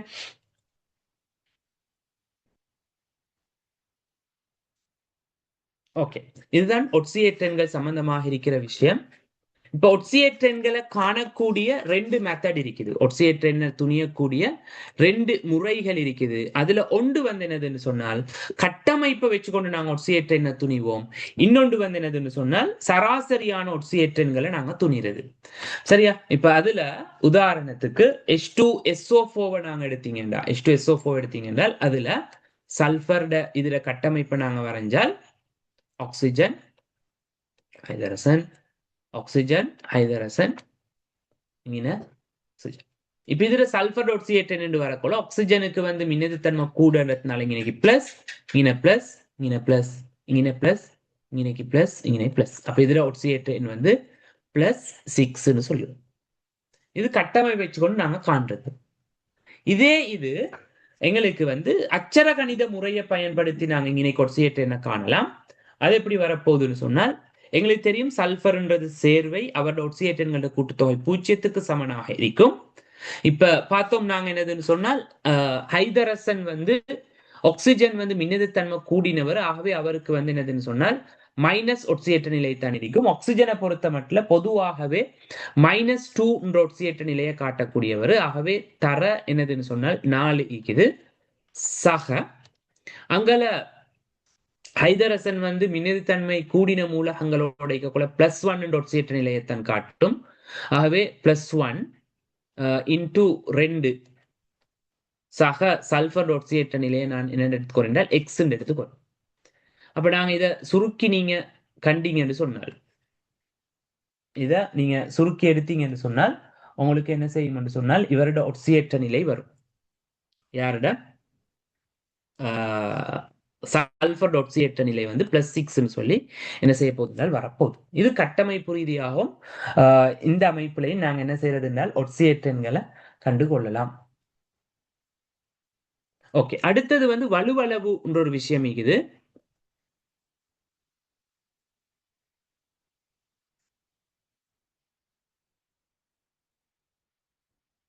ஓகேம்மா, ஓகே ஓகே, சரி, ஸ்லோவா. அடுத்தது ஒட்சியேற்ற எண்ணை காண்ற, நான் திரும்ப சொல்றேன் பாருங்க. ஒட்சியேற்ற எண்களை காண்ற ரெண்டு மெத்தட். ஒன்று கட்டமைப்பு அடிப்படையாக வச்சுக்கொண்டு ஒட்சியேற்ற எண்களை காணலும், இன்னொன்று வந்து அதாவது அச்சர கணித முறை, கணித்தல் ரீதியாக என்ன செய்யலாம் என்றால் ஒட்சியேற்ற எண்களை காணலாம். அதுல ஒட்சியேற்ற எண்களை நாங்க கட்டமைப்பு வச்சுக்கொண்டு காணக்கொள்ள மின்னெதிர்த்தன்மை கூடினவருக்கு நாங்க மைனஸ் ஏற்றத்தையும், மின்னெதிர்த்தன்மை குறைஞ்சவருக்கு வந்து நாங்க பிளஸ் ஏற்றத்தையும் கொடுப்போம். சரியா? அப்படி கொடுத்து ஆக்சிஜன் காணலாம். அப்ப இன்னைக்கு ஆக்சிஜன் மின்னெதிர்த்தன்மை கூடினவர், அதனால என்னதுன்னு சொன்னால் ஆக்சிஜனுக்கு வந்து மைனஸும் சல்ஃபருக்கு பிளஸும் வரும். வந்து அந்த பிணைப்புகள்ல எத்தனை இலத்திரன்கள் பிணைப்புக்கு வழங்கப்பட்டிருக்கிறதோ அந்த பிணைப்புகளை நாங்க எதிர்ப்போம். இதுல பங்கீட்டு பிணைப்பு ஏற்படுத்துற நேரம் மின்னெதிர்த்தன்மை கூடினவர் இலத்திரனை ஏற்றுக்கொண்ட மாதிரியும், மின்னெதிர்த்தன்மை குறைஞ்சவர் வந்து இலத்திரனை இழந்த மாதிரியும் நாங்க எடுப்போம். அப்ப இன்னைக்கு வந்து சல்ஃபர் இலத்திரனை இழக்குதுன்னு எடுத்துக்கொண்டு பிளஸ் எடுப்போம், ஆக்சிஜன் இலத்திரனை ஏற்றுக்கொள்ளுதுன்னு எடுத்துக்கொண்டு நாங்க மைனஸ் எடுப்போம். இது வந்து கட்டமைப்பை வச்சுக்கொண்டு நான் பார்க்கிற ஒட்சியேற்ற. அதே இது அச்சர கணித முறையில நாங்க ஒட்சியேற்றங்கள் பார்க்கிற நேரம், அங்க எங்களுக்கு தெரியும் சேர்வைக்கு. நான் மேல உங்களுக்கு தந்திருக்கிறேன் பாயிண்ட் கொஞ்சம், அந்த பாயிண்ட்ல வச்சுக்கொண்டு தான் இதை காணுவீங்க. சேர்வையாக இருந்தால் ஒட்சியேற்றன் வந்து 0. ஆகவே இன்னைக்கு ஆக்சிஜன் இருக்குது, ஆக்சிஜன் வந்து இன்னைக்கு ஆக்சைடு ஃபார்ம்ல தான் இருக்குது. ஆகவே -2, அப்ப 4 ஆக்சிஜன் இருக்குது. ஆகவே அதை நாங்க பெருக்கணும். ஹைதரசன் வந்து அல்லுலோகங்களோட இணைஞ்சிருக்கிற நேரம் +1 என்ற ஒட்சியேற்ற நிலை. ஆகவே ஒரு ஹைதரசனுக்கு +1 என்றால் 2 ஹைதரசனுக்கு +2 ஆக இருக்கும். சல்ஃபர் ஒட்சியேற்ற என்ன எனக்கு தெரியா, அதைத்தான் நான் காணணும் என்றால் எக்ஸ் எடுத்துக்கிறேன். எக்ஸ் எடுத்துக்கொண்டு நாங்க இன்னைக்கு கண்டிங்க என்றால் உங்களுக்கு +6 ஒட்சியேற்ற நிலை வரும். அடுத்தது ஒட்சியேற்ற எண் மாதிரி இன்னொன்று இருக்குது, என்னதுனால் வலுவளவு. ரெண்டையும் குழப்பிக்கிறது இல்லை. ஒட்சியேற்ற எண்ன்றது ஒரு மூலகம் இலத்திரனை இழக்கிறதுனால ஏற்கிறதுனால வரக்கூடிய விலையுளான ஏற்றம். விலையுளான ஏற்றம் என்னன்றதுதான் ஒட்சியேற்ற எண். விளங்குது? அப்ப அதுல நாங்க ஒரு மூலகம் முழுமையாக இலத்திரனை இழந்துதான் அவர் ஒட்சியேற்ற என்ன சொல்லணும்ன்றது இல்ல. பங்கீட்டு நிலையில் இருக்கிற நேரமும் மின்னெதிர்த்தன்மையினுடைய வித்தியாசம் ஒன்று இருந்தால் மின்னெதிர்த்தன்மை கூடினவருக்கு மறை ஒட்சியேற்ற எண்ணும், மின்னெதிர்த்தன்மை குறைஞ்சவருக்கு நேரொட்சியேற்ற எண்ணும் வரும். சரியா? ஓகே. அடுத்தது வலுவளவுன்ற விஷயம் தான் அடுத்தது இருக்கிறது. வலுவளவு. வலுவளவு என்றால் ஒரு மூலகம் என்னது என்றால் தன் இறுதி ஓட்ட பூரணப்படுத்திக்கிறதுக்கு இழக்கக்கூடிய, ஏற்கக்கூடிய, பங்கீடு செய்யக்கூடிய இலத்திரன்களோட எண்ணிக்கை. பங்கீடு பங்கீடுன்ற போல 0, மின்னெதிர்த்தன்மையினுடைய வித்தியாசம் 0 வார நேரம் அதைத்தான் நாங்க பெரும்பாலான பங்கீடாக யோசிக்கிற. அப்ப அந்த இடத்துல வலுவளவு வரும். ஆனா மின்னெதிர்த்தன்மையினுடைய வித்தியாசம் 0 என்று வார இடத்துல ஒட்சியேற்றன் வராது, 0 இருக்கு. அந்த இடத்துல ஒட்சியேற்றன் வந்து 0 இருக்கு. அப்ப இன்னைக்கு சல்ஃபரோட வலுவளவு பாத்தீங்கன்னா, இன்னைக்கு சல்ஃபரோட வலுவளவு 6. அங்க பிளஸ் மைனஸ் சொல்றது இல்ல, இலத்திரண்ட எண்ணிக்கை. எத்தனை இலத்திரன் அவர் இழந்திருக்கிறாரு, விளங்குதா? எத்தனை இலத்திரனை ஏற்றுக்கொண்டிருக்கிறாரு, நம்பர் ஆஃப் எலக்ட்ரான்ஸ் தான் நாங்க சொல்லுவோம். சரியா? ஓகே. அப்ப அது வலுவளவு விஷயம். வலுவளவும் தெரியணும் உங்களுக்கு, வலுவளவையும் காண தெரியணும் எத்தனைன்னு சொல்லி. இப்ப அதுக்கு உதாரணம் உங்களோட டியூட்ல தந்திக்கிறதே பாருங்க. PCl5 எடுத்தீங்கன்னா, PCl5ல பொஸ்பரஸ் வலுவளவு 5. PCl5ல பொஸ்பரஸ் ஒட்சியேற்ற எண் வந்து +5. ஒட்சியேற்ற எண் வந்து +5. PCl3ல பொஸ்பரஸ் வலுவளவு வந்து என்னதுன்னு சொன்னா 3 இலத்திரனை இழந்து பங்கீடு செஞ்சுக்கிறாரு. அவரோட ஒட்சியேற்ற எண் என்னதுன்னா +3. ஒட்சியேற்ற எண் வந்து +3. விளங்குதா? ஓகே. இப்ப இதுதான் ஒட்சியேற்றங்கள் சம்பந்தமாக ஆரம்பமாக இருக்கக்கூடிய முக்கியமான விஷயங்கள் எல்லாம் சொல்லியிருக்கிறேன். இதுல என்னமாவது உங்களுக்கு டவுட்கள் இருந்தா கேட்டுக்கோங்க. ஒட்சியேற்றின் சம்பந்தமான விஷயத்துல நம்ம டவுட் இருந்தா கேட்டு.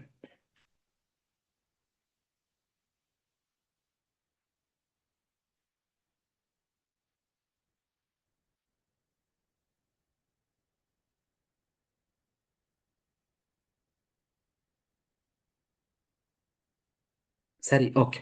இப்ப பாஸ் பேப்பர்ல கேள்வி கொஞ்சம் இது பாருங்க. உங்களோட இதுல டியூட்ல இந்த மாதிரி கேள்விகள் வரும். அதுல 2016 கேள்வி வந்து பாருங்க. மூலக்கூறு F2NNO வின் மிகவும் உறுதியான லூயிஸினுடைய கட்டமைப்பு N1 N2 ஆகிய அணுக்களின் ஒட்சியேற்ற நிலைமைகள் முறையே என்று தந்திக்குது. சரியா? ஓகே. இப்ப இதுல எஃப் என் எஃப் என் ஓ இது உங்களோட அடிப்படை கட்டமைப்பு தான் நீங்க தந்திக்குது. இப்ப நீங்க இதை கட்டமைப்பை கம்ப்ளீட் பண்ணணும். உங்களுக்கு தந்திக்கிற சேர்வை F2NNO இது ஏற்றமற்ற ஒரு நடுநிலையான ஒரு சேர்வை.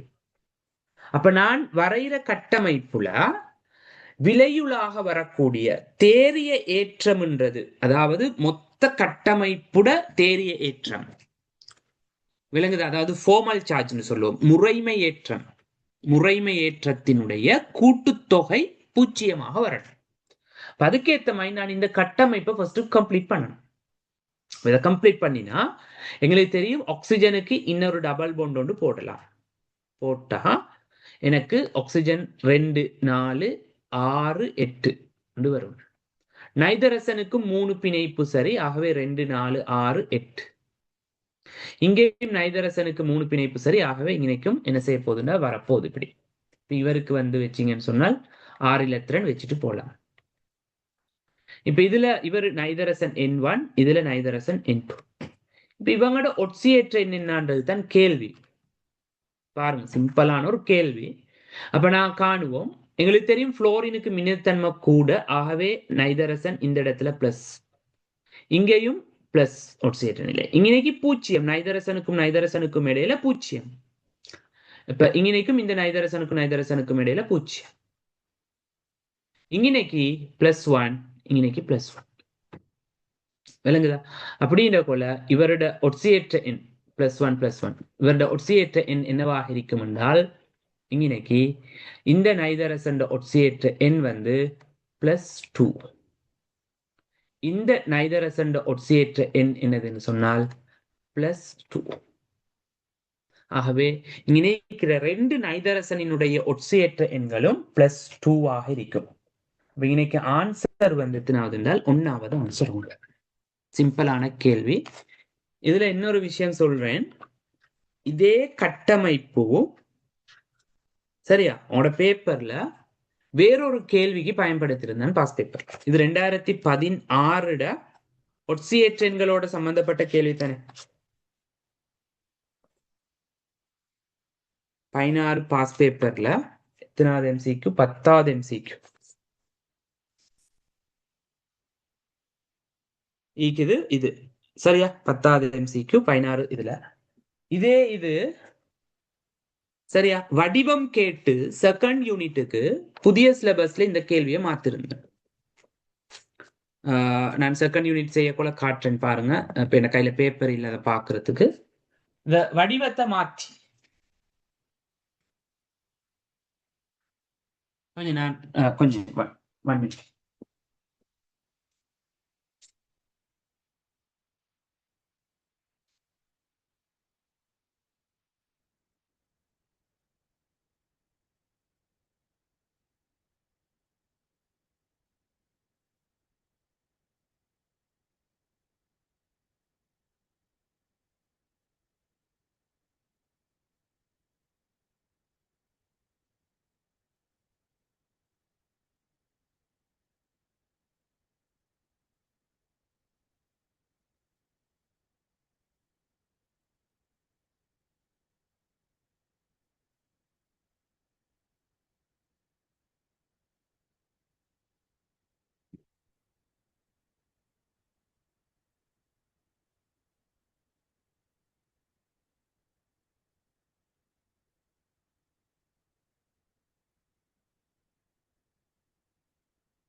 கொஞ்சம் இருக்கேம்மா, நான் அந்த கேள்வியை கொஞ்சம் பார்த்து சொல்லிட்டேன். அப்போ உங்களுக்கு அந்த பேப்பர் எப்படி மாறுதுன்ற அந்த விஷயங்களை உங்களுக்கு கொஞ்சம் என்ன செய்யலாம்டா ஐடியா எடுத்துக்கொள்ளலாம். பாருங்க, ஒட்சியேற்ற என்ன கேட்டு வந்த கேள்வி சரியா, சின்ன ஒரு மாற்றம், சின்ன ஒரு சேஞ்ச் ஒன்று மட்டும் தான், கட்டமைப்பு மாறல. 2019 உங்களோட கையில பாஸ் பேப்பர் இருந்தா எடுத்து பாருங்க. இது எத்தனாம் ஆண்டு கேள்வி? உங்களுக்கு பாஸ் பேப்பர் நான் சொல்றதுக்கு காரணம் இதுதான். இது 2016 10வது கேள்வி. சரியா, 2016 10. நீங்க எடுங்க 2019ஆம் ஆண்டுட 6வது கேள்வி எடுங்க. 2019 6வது கேள்வி. அங்க தந்திக்கிற கட்டமைப்பு கேள்வி வேற, கேள்வி வேற. ஆனா அந்த லூயிஸ் ஸ்ட்ரக்சர்ன்ற விஷயம் தான் நான் நினைக்கிற முக்கியமான பாயிண்ட்.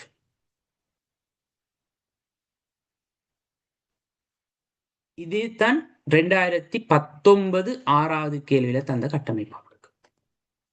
என்ன டிஃபரண்ட்? இந்த ஹைதரசன் மட்டும் வித்தியாசப்பட்டிருக்குது. ஆனா நைதரசனுக்குரிய விஷயங்கள் எதுவுமே மாறல. இன்னைக்கு 2 தனி இலத்திரன் வரும், இனி 2 தனி இலத்திரன் வரும், இங்க டபுள் பாண்ட் வரும். என்ன கேள்வி? இங்க N1 N2 ஒட்சியேற்ற நிலையை கேட்டான். 2019 என்ன கேட்கிறான்டா, N1 N2வினுடைய வடிவம் என்ன? கேத்திர கணித வடிவம், இலத்திரன் சோடி கேத்திர கணித வடிவம். அடுத்தது வந்து என்னதுண்டா வடிவம். இது ரெண்டும் என்னன்றதை கண்டுபிடிக்க சொல்றேன். வேதங்குதா? அப்ப பேப்பர்ல இப்படித்தான் கேள்வி அவன் மாத்திர புதுசா கேள்விகள் கண்டுபிடிச்சு போடுறது இல்ல. நிறைய கேள்வி காட்டேன் இப்படி. அதனால பாஸ் பேப்பரை செய்யுங்க. பாஸ் பேப்பரை செஞ்சு அந்த டிஸ்கஸ் பண்ற நேரம் அந்த விஷயத்தோட சேர்த்து கொண்டு போங்க. அது அதை கட்டமைப்புன்னு தந்தால் இன்னைக்கு வந்து ஒட்சியேற்ற எண்கள் என்ற விஷயம் தானே. இப்ப இதோட உங்களுக்கு பார்க்கலாம், இந்த நைதரசண்ட வடிவம் என்னது இன்னைக்கு? நைதரசண்ட வடிவம். இப்ப இந்த கேள்வியை டிஸ்கஸ் பண்ற ஒரு ஆள் இது சம்பந்தமான முழுமையான விஷயத்தை அவரு செல்ஃபா டிஸ்கஸ் பண்ணி படிச்சிருந்தா 16ஆம் ஆண்டு பேப்பர் எடுத்து 19ல எக்ஸாம் செய்யற ஒரு ஆள் இந்த கேள்வி அழகா செஞ்சுட்டு வந்திருப்பாரு. அதே கட்டமைப்பு தானே. பாருங்க, இன்னைக்கு நைதரசனினுடைய இலத்திரன் சோடி கேத்திர கணித வடிவம் என்ன? செகண்ட் யூனிட்டையும் கொஞ்சம் ஞாபகப்படுத்திட்டு போறேன்.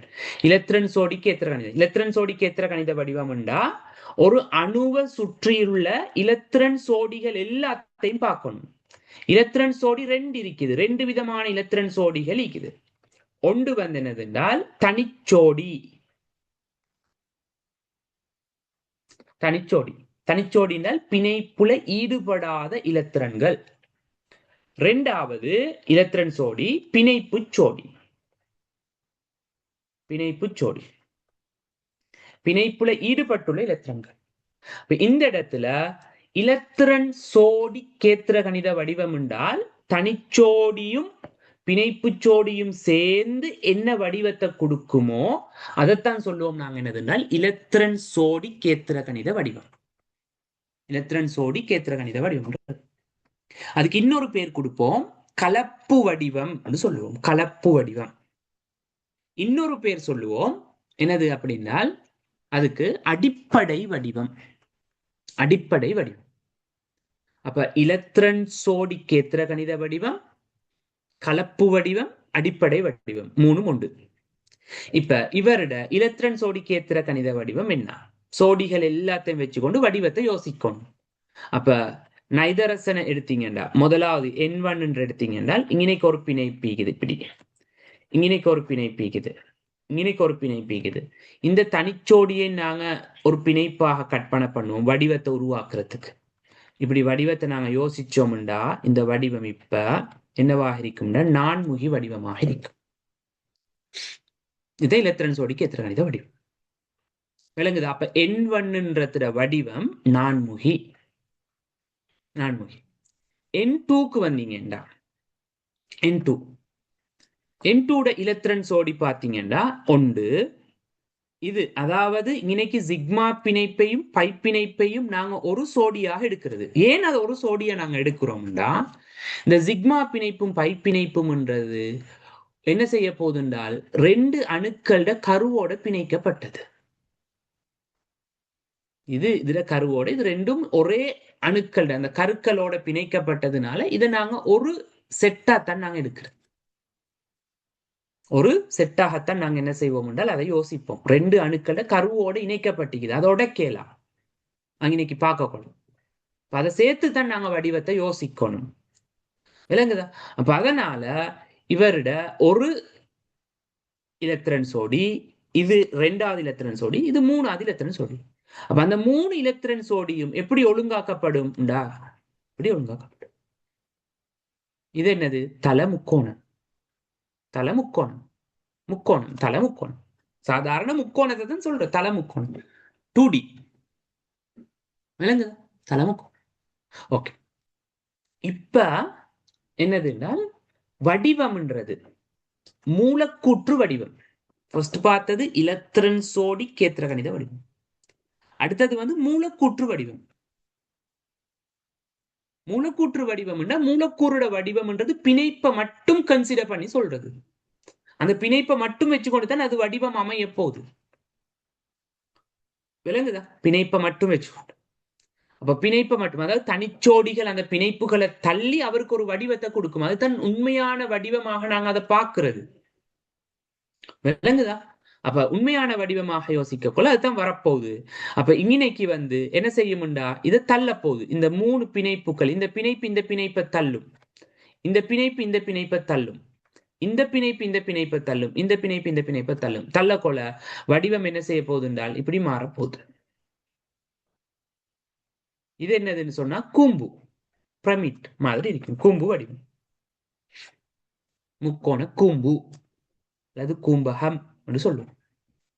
இப்ப இந்த தனிச்சோடி இத பொண்ட தள்ளுவாரு, இந்த தனிச்சோடி இந்த பொண்ட தள்ளும். தள்ளக்கொல என்ன செய்ய போகுதுன்னு சொன்னா நைதரசன் இப்படி இருந்து என்ன செய்ய போகுதுன்றால் கோண வடிவம் மாறும். கோணம், கோணம கோணல் இல்ல, கோணல் ஒரு வடிவம் இல்ல, கோணல் ஒரு வடிவம் இல்ல. கோணல்ண்டா இது நேரைக்குது, சும்மா நீங்க நேர்கோட எடுத்துக்கோங்க, நேர்கோட இருக்குது. இது கோணல் ஐக்குது.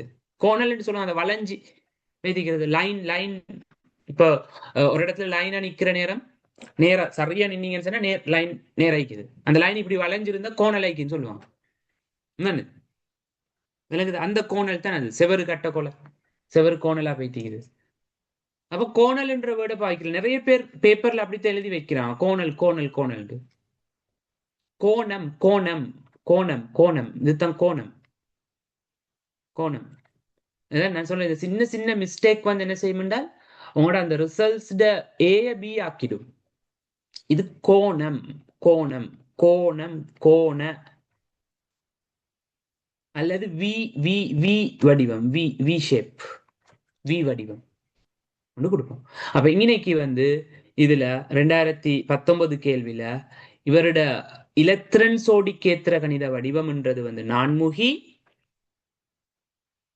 இருக்கும். இவருடைய இலத்திரன் சோடி கேத்திர கணித வடிவம் தல முக்கோணம். இப்ப கிளியரா இருக்கணுமா வேங்கப்படுத்திறேன். செகண்ட் யூனிட்டுக்குரிய ஒரு சின்ன பகுதி ஒன்றும் பார்த்திக்கணும். அப்ப இவருல மூலக்கூற்று வடிவம், மூலக்கூற்று வடிவம் வந்து என்னவாக இருக்கும்? முக்கோண கூம்பகமாக இருக்கும். இவருல மூலக்கூற்று வடிவம் என்னதென்றால் வி வடிவமாக இருக்கும் அல்லது கோண வடிவமாக இருக்கும். நாங்க இன்னொருக்கு அதை பார்ப்போம், வடிவங்கள் சம்பந்தமாக பார்க்கக்குள்ள பார்ப்போம். இன்னைக்கு அந்த கேள்வி எனக்கு ஞாபகம் வந்ததுனாலதான் நான் இந்த கேள்வியும் தந்துட்டு போறேன். பாஸ் பேப்பர்ல எப்படித்தான் கேள்வி மாறுது. 2016 கேள்வி, இது 2019 கேள்வி. என்ன டிஃபரெண்ட்ன்றதை பார்த்துக்கோம். சரியா? ஓகே. இப்ப அடுத்த இதுல வாங்க. 2000 உங்களோட ஒட்சியேற்றனோட சம்பந்தப்பட்டு வந்திருக்கிற கேள்வி 2017 ஒன்று வந்திருக்குது. நைதரசனின் ஒட்சியேற்ற நிலை -1 ஆக இருப்பது. -1 ஆக இருப்பது. இப்ப நீங்க இன்னைக்கு என்ன செய்யணும் என்றால் உண்மையிலுமே -1 ஒட்சியேற்ற நிலையை காணணும் என்றால் ஒன்று சராசரி அமைப்புல கொஞ்சம் பார்த்து யோசிக்கணும். 2வது என்னது என்றால் கட்டமைப்பை வரைஞ்சி நாங்க பார்க்கணும். 2வது வந்து கட்டமைப்பை வரைஞ்சி யோசிக்கணும். இப்ப இதுல முதலாவது N2O4. N2O4 சராசரி ஒட்சியேற்ற நிலையை வச்சுக்கொண்டு நான் பார்த்தேன் என்றால் நைதரசன் ஒட்சியேற்ற நிலை பாருங்க. இன்னைக்கு நாங்க எக்ஸ் எடுத்துக்கொள்ளும், 2x சக ஆக்சிஜன் வந்து -2 4 சமன் 0. அப்படி என்றால் இன்னைக்கு எக்ஸுட பெருமானம் +4. அப்ப இங்கே உள்ள நைதரசன் ஒட்சியேற்ற எண் வந்து +4 ஒட்சியேற்ற எண் இருக்கிறார். சரியா? ஓகே. அடுத்தது வந்து N2O. இங்கனைக்கு நைதரசனை 2 எடுத்துக்கொள்வோம். சக 2- சமன் 0 -2 அங்கல போனன்னு சொன்னால் +2 ஆக மாறும். அப்ப x வந்து என்னதுன்னா +1. நைதரசன் ஒட்சியேற்ற எண் இன்னைக்கு +1. அடுத்தது NO2F. அடுத்தா நைதரசனுக்கு நாங்க x எடுத்துக்கொள்வோம். ஆக்சிஜனுக்கு -2 2 பேர் இருக்குது. புளோரினுக்கு -1 சமன் 0. அப்படின்றால் இங்கனைக்கு நைதரசன் ஒட்சியேற்ற எண் வந்து +5. சரியா? இப்ப கட்டமைப்பை வரைஞ்சி பாருங்க. இதுல டவுட் ஒன்று இருந்தா உங்களுக்கு கட்டமைப்பை வரைஞ்சி பார்க்கலாம். இன்னைக்கு fluorine, oxygen double bond O, இங்க ஆக்சிஜன் சிங்கிள் பாண்ட், இன்னைக்கு மைனஸ், இன்னைக்கு பிளஸ் ஒன்று வரும். அப்ப நைதரசன் மின்னிருத்தன்மை கூடின இன்னைக்கு பிளஸ், இன்னைக்கு பிளஸ், இங்கே பிளஸ், இங்கே பிளஸ். ஆகவே இவரோட ஒட்சியேற்ற எண் வந்து என்னது +5. சரியா? NH3ல நைதரசனுக்கு x எடுத்துக்கொள்வோம். ஹைதரசன் எங்களுக்கு தெரியும் மின்னெதிர்த்தன்மை கூடின மூலகங்களோட வரக்கொள்ள என்னவாக இருக்கும் என்றால் மைனஸ் ஆக இருக்கும். ஆகவே பிளஸ் ஆக இருக்கும். ஆகவே +1 × 3 இருக்குது சமன் 0. ஆகவே x பெருமானம் -3. அப்ப NH3ல x பெருமானம் வந்து -3. சரியா? அப்ப யாருல இவர்ல தான் +1 ஆக இருக்க போகுது. கட்டமைப்பை பாருங்க இப்படி வரும். OH. ஆகவே இன்னைக்கு நைதரசன் இல்ல, ஓகே, எங்களுக்கு தெரியும் ஆக்சிஜனுக்கு மின்னெதிர்த்தன்மை கூட நைதரசனை விட. ஆகவே இன்னைக்கு வரும் பிளஸ் வரும். ஹைதரசனை விட நைதரசனுக்கு மின்னெதிர்த்தன்மை கூட. ஆகவே இன்னைக்கு மைனஸ், இங்கே மைனஸ். ஆகவே -2 சக +1 கூட்டி எடுத்தா இன்னைக்கு வரப்போகுது நைதரசன் ஒட்சியேற்ற எண் வந்து -1. விளங்குதா? நோட் பண்ணிக்கோங்க இதுல விஷயத்தை.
சரியா?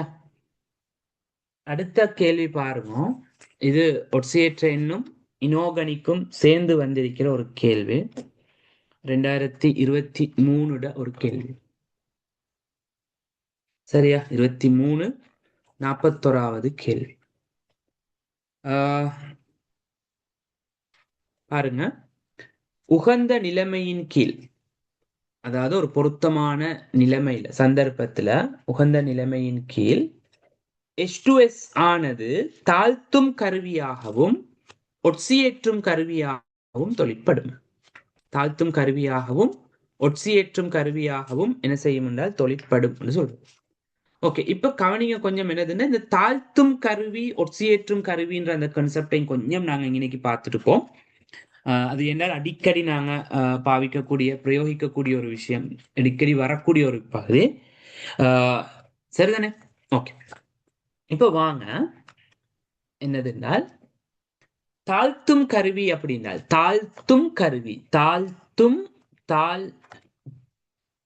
கருவி கருவி தாழ்த்தும் கருவி என்றால் ஒரு பதார்த்தத்தை தாழ்த்தணும். ஒரு பதார்த்தத்தை என்ன செய்யணும் என்றால் தாழ்த்தணும். தாழ்த்தணும் என்றால் தாழ்த்தல் என்றால் ஒரு பதார்த்தம் இலத்திரனை ஏற்றுக்கொள்வது தாழ்த்தல். பதார்த்தம் ஒன்று இலத்திரனை ஏற்றுக்கொள்ளுது என்றால் அது தாழ்த்தல். குளோரின் இலத்திரனை ஏற்று சிஎல் மைனஸ் ஆக மாறுது என்றால் இது தாழ்த்தல் அடைஞ்சிக்குதுன்னு சொல்லும். சிஎல் மைனஸ் ஆக மாறுதுனால் இது தாழ்த்தல் அடைஞ்சிருக்குது. அதே இது ஒரு பதார்த்தம் இலத்திரனை இழக்குது என்றால் இதை சொல்லணும்னாங்க ஒட்சியேற்றம் அடைஞ்சிருக்குது சொல்லுவோம். அப்ப இன்னைக்கு ஒரு பதார்த்தம் இலத்திரனை இழந்தால் ஒட்சியேற்றம், ஒரு பதார்த்தம் இலத்திரனை ஏற்றுக்கொண்டால் அது தாழ்த்தல். அப்ப தாழ்த்தல் அடைய செய்யற ஒரு ஆளை, தாழ்த்தல் அடைய செய்யக்கூடிய ஒரு ஆளை நாங்க சொல்லுவோம் என்னதுனால் தாழ்த்தும் கருவி அப்படின்னு சொல்லுவோம். இப்ப கவனிங்க, Cl2 கேஸ் இருக்குது. இவருக்கு நான் சோடியத்தை போடுறேன். போட்டா Cl தாழ்த்தல் அடைஞ்சு Cl மைனஸ் ஆக மாறி NaCl உருவாக்கும். இன்னைக்கு சோடியம் என்ன செஞ்சிருக்கிறாருண்டா Cl தாழ்த்தல் அடைய செஞ்சிருக்கிறாரு, Cl மைனஸ் ஆக மாத்திக்கிறார். அப்ப சோடியத்தை நாங்க சொல்லுவோம் என்னன்னா தாழ்த்தும் கருவி என்று சொல்லுவோம். ஒரு பதார்த்தத்தை தாழ்த்தல் அடைய செய்யக்கூடிய மற்றைய பதார்த்தம் தான் நாங்க தாழ்த்தும் கருவின்னு சொல்லுவோம். இப்ப தாழ்த்தும் கருவி என்ன நடக்கும்டா ஒட்சியேற்றப்படும். தாழ்த்தும் கருவிக்கு என்ன நடக்கும் என்றால் ஒட்சியேற்றப்படுவார். விளங்குதா?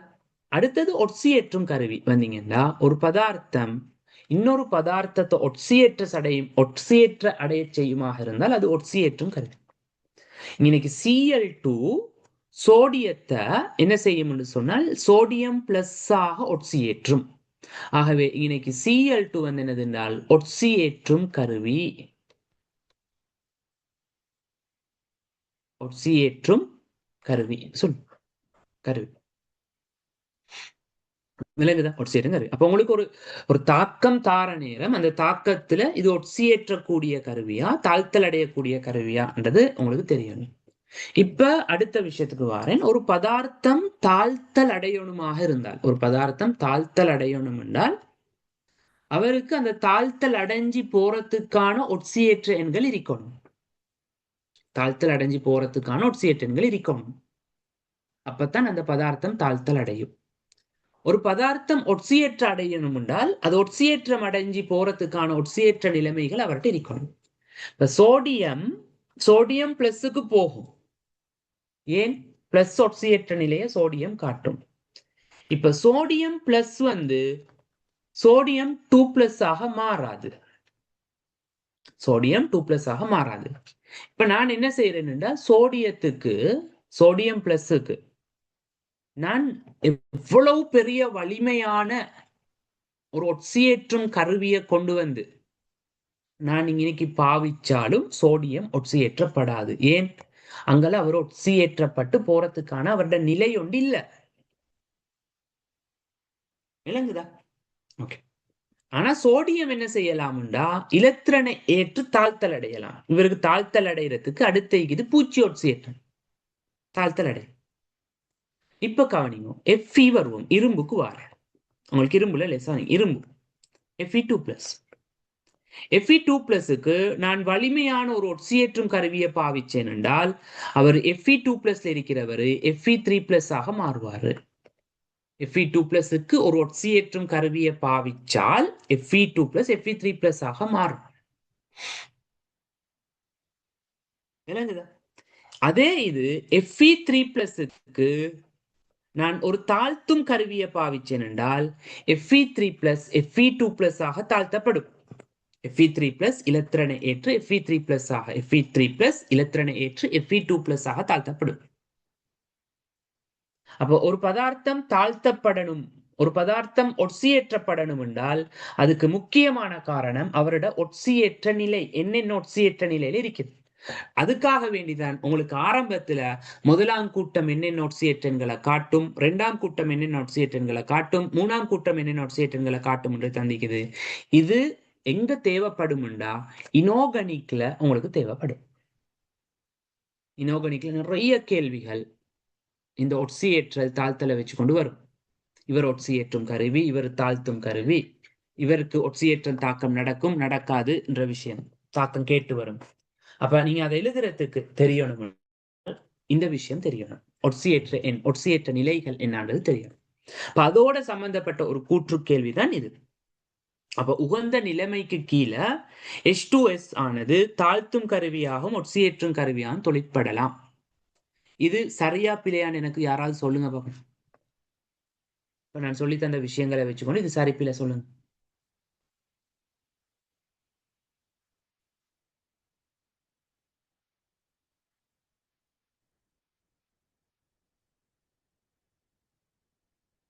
இப்ப H2S வந்து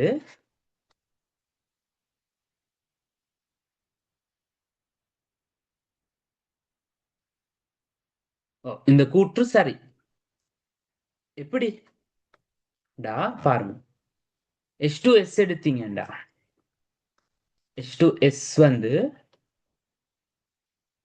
ஒட்சியேற்றும் கருவியாக தொழிற்படணும்டா. இவரு ஒட்சியேற்றும் கருவியாக தொழிற்படணும் என்றால் இதுல யாராவது ஒரு பதார்த்தம் தாழ்த்தல் அடையணும்.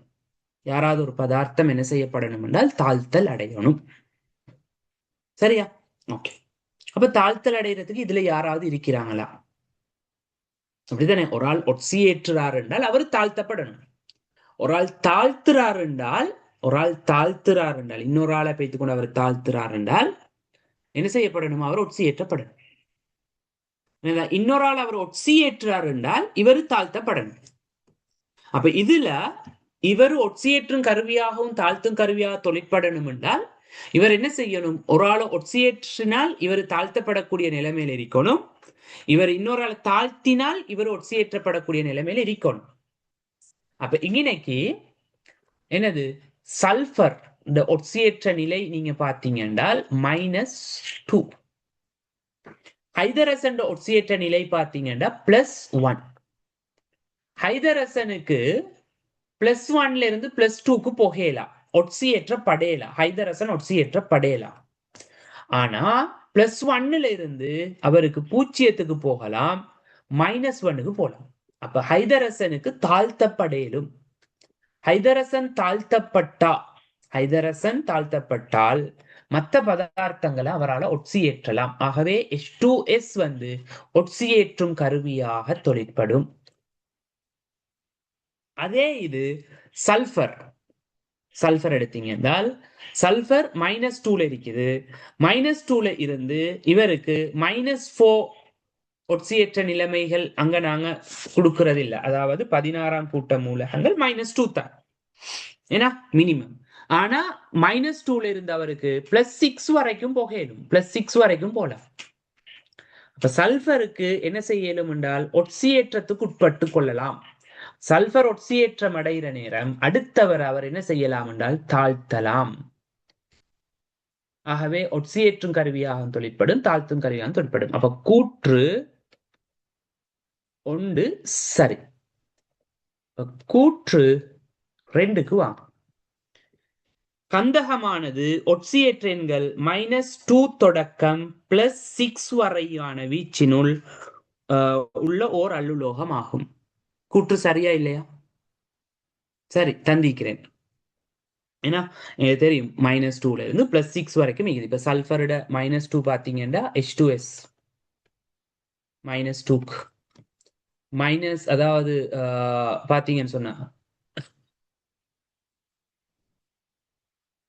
+2க்கு பார்த்தோம்னா SCl2 +2க்கு. அதே மாதிரி +3 SO2 வந்து +4 +6 SO3 இதெல்லாம் இப்படி சேர்வைகள் இருக்குது. அப்ப +2ல இருந்து -2ல இருந்து +6 வரைக்கும் ஒட்சியேற்ற நிலைமையை காட்டக்கூடிய அளவும் அதுவும் சரி, கூற்று சரி. இப்ப நல்லா கவனிச்சுக்கோங்க. இந்த கூற்று கேள்வி செய்யக்கொள்ள நிறைய பேர் விட்டுற பிழை எப்படின்னா, கூற்று கேள்வி செய்யக்கொள்ள முதலாவது கூற்றை வாசிச்சதுக்கு பிறகு ரெண்டாவது கூற்றை வாசிக்க கொள்ள இவர் அது விளக்கமாக இருக்கணும் முன்ற அந்த மைண்ட் செட்டோட வாசிக்கிறார். இதுக்கு விளக்கமாக்கலாம், விளக்கமாக்கி பார்க்கிற வாசிச்ச கொலை என்ன செய்யறேன்னா அது விளக்கமாக இருக்கும் என்ற மாதிரி பார்க்கிறோம். அப்படி இல்லைன்னா இந்த கடைசி 10 வந்து விளக்கமாத்தான் எல்லாம் வரணும் அப்படின்ற அந்த மைண்ட் செட்டோட என்ன செய்யறேன்னா அந்த கேள்வியை பார்க்கிறோம். விளங்குதா? அப்படி பார்க்கிறல்ல, இந்த கேள்வி அப்படி செய்யறல்ல. முதலாவது நீங்க என்ன செய்யணும்டா, ஃபர்ஸ்டுக்கு அந்த கூற்று சரியா, ஃபர்ஸ்ட் கூற்று சரியா, அதுக்கு பிறகு ரெண்டாவது கூற்று சரியா. இப்ப என்ன செய்யணும்டா, சரியானதுக்கு பிறகு தான் நீங்க என்ன செய்யணும்டா, கூற்று ஒன்றையும் ரெண்டையும் விளக்கமா இல்லையான்றத யோசிக்கணும். நீங்க வாசிக்கிற நேரமே கூற்று ஒன்றை வாசிச்சு கண்டுபிடிச்சாச்சு, இப்ப ரெண்டாவது கூற்றை வாசிக்கக்குள்ள அங்க விளக்கமாக்க பாக்குறது இல்ல. சில நேரம் அது பிழையாவும் மீக்கலாம் அந்த கூற்று. விளங்குதா? நீங்க எப்படியாவது விளக்கமாக்க பார்க்கலாம், அது விளக்கம் தேடுறதுக்கு. அப்படி தேடுறல்ல, முதலாவது கூற்றை பாருங்க சரியா, அதுக்கப்புறம் ரெண்டாவது கூற்றை பாருங்க சரியா, ஓகே ரெண்டும் சரி என்றால் இப்ப விளக்கமாக இருக்குமான்னு. இப்ப ரெண்டு கூற்றுமே இன்னைக்கு சரி. இப்ப இது இவர் ஒட்சியேற்றும் கருவியாகவும் தாழ்த்தும் கருவியாகவும் தொழிற்படுறதுக்கு ரெண்டாவது கூற்று -2 இருந்து +6 வரைக்கும் சல்பர் இருக்குதுன்றது விளக்கமான்னு கேட்டால் இல்ல. அது வேணும்ண்டா ஒன்றுக்கு மட்டும் விளக்கமாக அமையும். எதுக்கு மட்டும்ண்டா, இவர் -2ல இருந்து +6 வரைக்குமான ஒட்சியேற்ற நிலை வீச்ச காற்றாருன்றதுனால அவரு தாழ்த்தும் கருவியாக தொழிற்படுது என்றால் அதுக்கு விளக்கம். ஆனால் ஒட்சியேற்றும் கருவிக்கு அது விளக்கம் இல்ல. ஒட்சியேற்றும் கருவிக்கு அது விளக்கம் இல்ல. ஒட்சியேற்றும் கருவிக்கு நீங்க விளக்கம் சொல்லணும்டா ஹைதரசனை பத்தி சொல்லணும். இன்னைக்கு ஹைதரசனை பத்தி சொல்லணும்.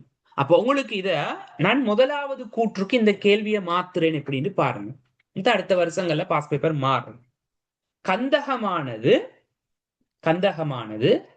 -2 ஒட்சியேற்ற நிலைமையிலும் ஹைதரசனானது +1 ஒட்சியேற்ற நிலைமையிலும் காணப்படுகிறது தந்தால் இந்த சேர்வைக்கு இது முதலாவது கூற்றுக்கான விளக்கமாக அமையும்.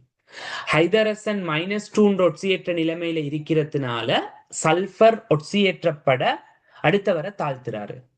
ஹைதரசன் +1 ஒட்சியேற்ற நிலைமையில இருக்க அவர் தாழ்த்தப்பட அடுத்தவரை ஒட்சியேற்றாரு. ஆகவே ஒட்சியேற்றும் கருவியாகவும் தாழ்த்தும் கருவியாகவும் தொழிற்படுது.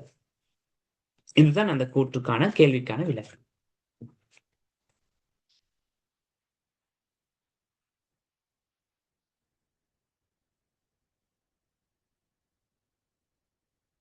சரியா? அடுத்தது கேள்வியை பாருங்க. நோட் பண்ண வேண்டிய விஷயங்கள் நோட் பண்ணிக்கோங்க. 4வது பாருங்க. O2 H2O H2O2 OF2 O2F2. சரியா? O2F2 விஷயம் சொல்றான் என்னன்னா H2O2 ஒத்தது. H2O2 கட்டமைப்பு என்னது? திறந்த புத்தக வடிவம். அதே அமைப்புல தான் யாரும் இருக்கும் என்றால் O2F2 இருக்கும். அதே அமைப்புல தான் யாரும் இருக்கும் என்றால் O2F2 என்ன செய்யும் என்றால் காணப்படும் திறந்த புத்தக வடிவத்தில். இப்ப இன்னைக்கு ஒட்சியேற்ற இறங்கு வரிசை, ஒட்சியேற்ற இறங்கு வரிசை என்றால் கூடினத்திலிருந்து குறைஞ்சு கொண்டு போகணும். கூடினத்திலிருந்து குறைஞ்சு கொண்டு போகணும். அப்ப OF2ல ஆக்சிஜன் ஒட்சியேற்ற நிலை எங்களுக்கு தெரியும், +2 ஒட்சியேற்ற நிலையில இருக்கிறாரு. கண்டுபிடிச்சு கொள்ளலாம். உங்களுக்கு புளோரினுக்கு -1 2 புளோரின் இருக்குது. அப்ப -2 ஈக்குவல் பண்ணணும்னா ஆக்சிஜன் +2ல இருக்கணும். இந்த இடத்துல ஆக்சிஜன் ஒட்சியேற்ற நிலை வந்து என்னதுன்னா +1. எப்படி கட்டமைப்பிக்கும்டா இந்த மாதிரி வரும். அப்ப இன்னைக்கு 0 இதோட வந்தீங்கன்னா +1, இதோட வந்தா +1. ஆகவே ஆக்சிஜன் ஒட்சியேற்ற நிலை இந்த இடத்துல +1. ஹைட்ரஜன் பெராக்சைடுல எங்களுக்கு தெரியும் ஆக்சிஜன் ஒட்சியேற்ற நிலை வந்து -1. இதே தான் கட்டமைப்புல மாறுறாரு யார் என்றால் ஹைதரசன்.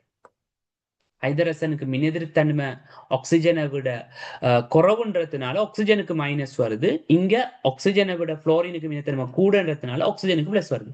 ஒரு மைனஸ் வரும். எங்களுக்கு தெரியும் நீர்ல வந்து -2, இதுல வந்து 0. ஏன்னா அப்ப இன்னைக்கு வந்து என்னது என்றால் குறைந்து கொண்டு செல்லும் வரிசையில கொடுக்கணும், குறைஞ்சிட்டு போற வரிசை இறங்கு வரிசை தான் இறங்கிட்டு போகணும். அப்ப ஆரம்பம் வந்து +2, அப்ப வரணும் என்னதுன்னா OF2. அதை விட குறவு, OF2 விட குறவு O2F2. O2F2 விட குறவு 0. 0 விட குறவு என்னதுன்னு சொன்னால் H2O2. H2O2 விட குறவு H2O. ஆகவே ஆன்சர் எத்தனாவது?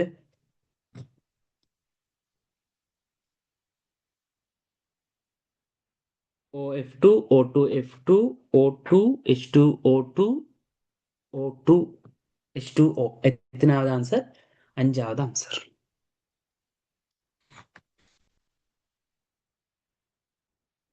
ஓகே, சரிம்மா. அப்போ ஒட்சியேற்றங்கள் சம்பந்தமான விஷயங்கள் பார்த்திருக்கிறோம். அதோட பாஸ் பேப்பர் கேள்வி 2011 இருந்து 25 வரைக்குமான கேள்விகள், ஒரு 3-4 MCQ கேள்விகள் தான் வந்திக்குது. சரியா பாருங்க, வித்தியாசமான கேள்வி தான் வந்திக்குது. அதுல வந்து நம்ம கிளாஸ்ட பார்த்த அந்த கூற்று கேள்வியோட தொடர்புபட்ட விஷயங்கள் வந்து நிறைய இருக்குது. அது இனோகனிக்குள்ள பார்ப்போம். நாங்க ஒவ்வொரு மூலகம் சம்பந்தமாகவும் நிறைய இருக்குது சம்பந்தமான கூற்று. இதுல இனோகனிக்குள்ள பார்ப்போம். இப்போ NH3 பத்தி இருக்குது, H2SO4, H2SO3.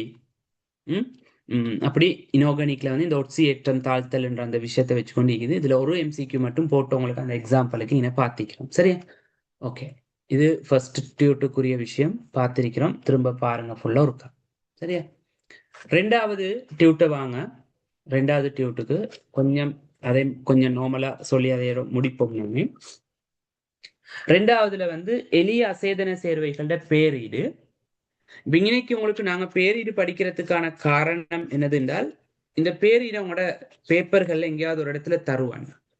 பாஸ் பேப்பர்ல எந்த ஒரு கேள்வியும் இல்லை. இதுல பாருங்க, MCQலயோ எஸ்ஏலயோ வந்து கேள்விகள் இல்ல. பேர் தெரிஞ்சிருக்கணும் உங்களுக்கு. அந்த பேரை தார நேரம் அதுல குறியீடு தெரியணும். இப்ப கால்சியம் கார்பனேட் என்றால் CaCO3 உங்களுக்கு தெரிஞ்சாதான் கல்குலேஷன்ல கேள்வி செஞ்சுட்டு போலாம். அப்ப கால்சியம் கார்பனேட் குறியீடு உங்களுக்கு தெரியலாட்டி அங்க கேள்வி செய்ய இயல. அதுக்காக வேண்டிதான் நாங்க இதுல பேரீடு படிக்கிறது.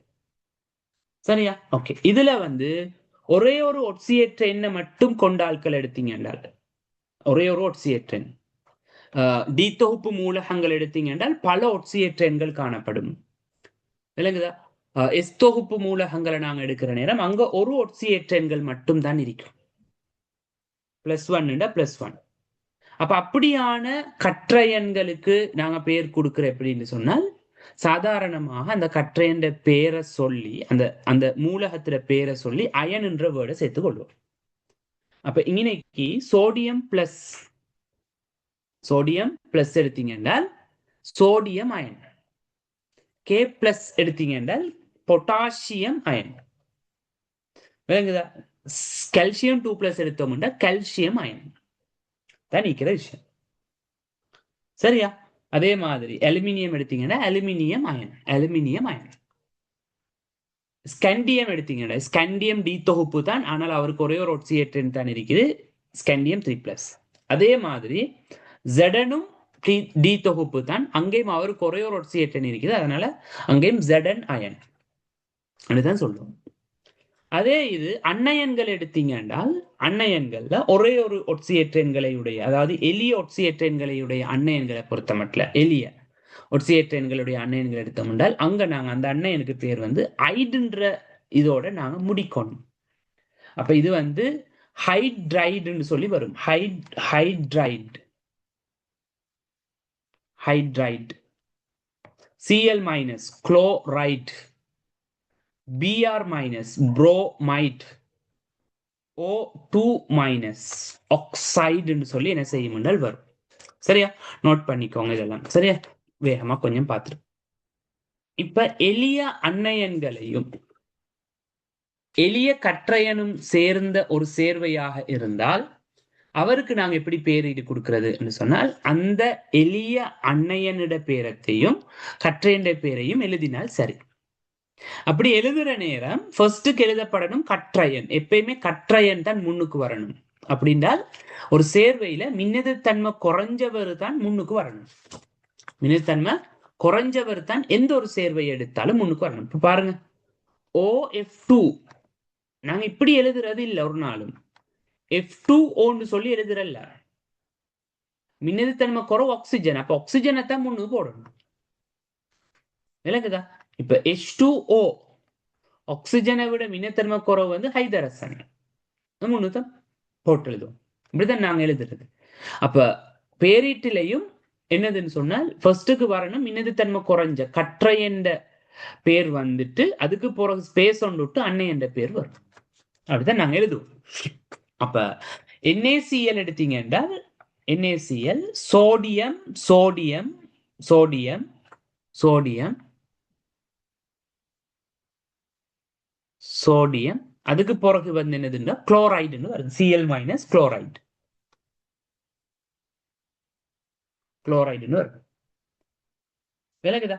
ஓகே. அதே மாதிரி Zn எடுத்தீங்கன்னு சொன்னால்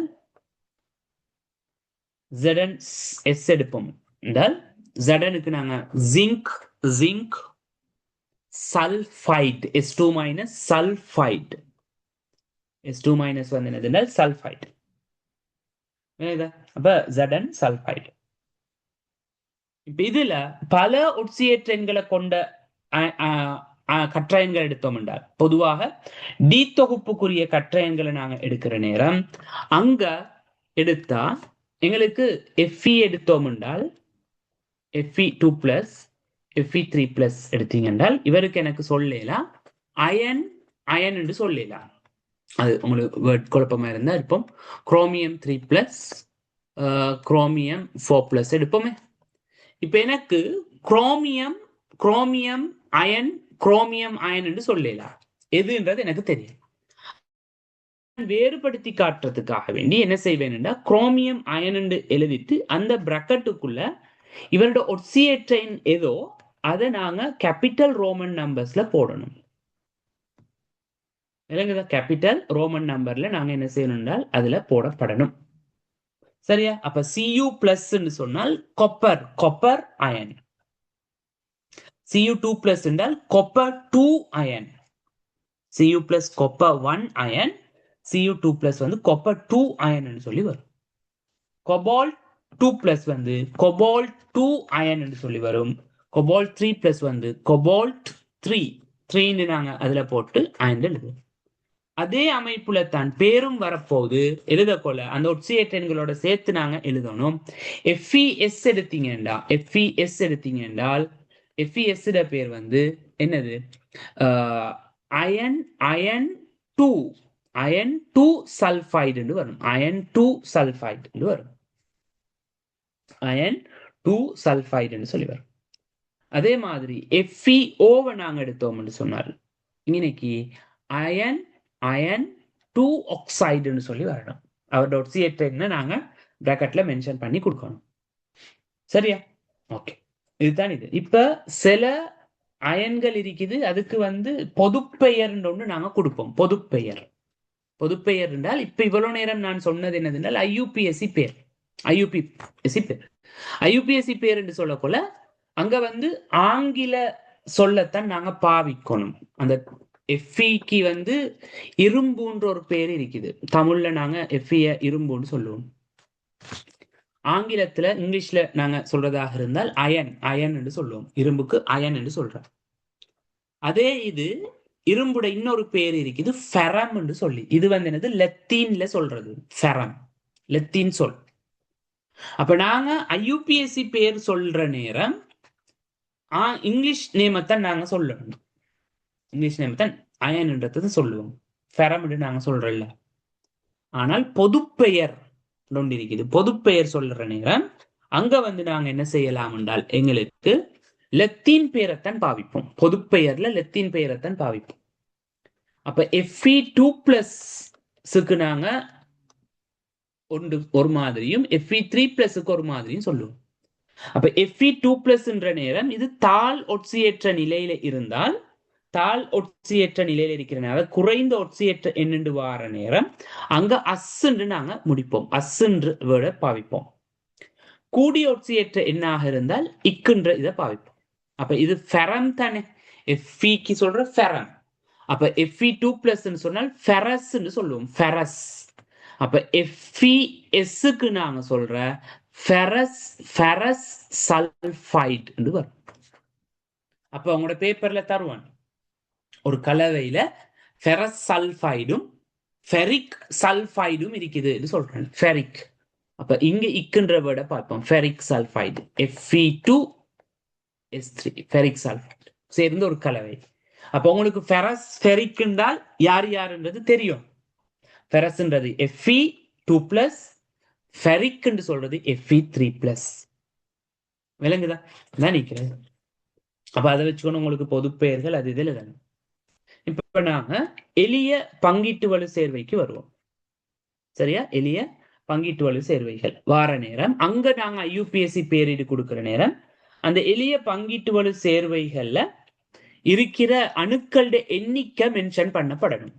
அணுக்களோட எண்ணிக்கை மென்ஷன் பண்ணணும். இப்ப N2O3 என்று சொல்ற நேரம் இன்னைக்கு N எத்தனை O எத்தனைன்றத நாங்க மென்ஷன் பண்ணணும். இப்ப இதுல என்னதென்றால் மின்னெதிர்த்தன்மை கூடினவர் வளமையாக வார மாதிரி ஐடுன்ற அந்த விகுதியை நாங்க சேர்த்துக் கொள்வோம். ஐடுன்ற விகுதி சேர்க்கப்படும். அப்ப இன்னைக்கு நைதரசன் 2 இருக்குது. அப்ப நாங்க சொல்லுவோம் என்னதுன்னா மின்னெதிர்த்தன்மை குறைஞ்சவர், நல்ல ஞாபகம் வச்சுக்கோங்க, கொமனா ஞாபகம் வச்சுக்கோங்க. மின்னெதிர்த்தன்மை குறைஞ்சவரை பொதுவாகவே அவருடைய பேரை சொல்லித்தான் கூப்பிட்டுரு.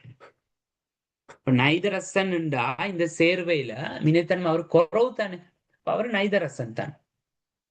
சோடியம் Cl இவரு சோடியம் தான், மின்னெதிர்த்தன்மை குறைஞ்சவர் சோடியம் தான். இப்ப இன்னைக்கு ஹைதரசன் H2O எடுத்தீங்கன்னா இவர் மின்னேத்தன்மை குறவுன்னா இவர் ஹைதரசன் தான். விளங்குதா? ஓகே.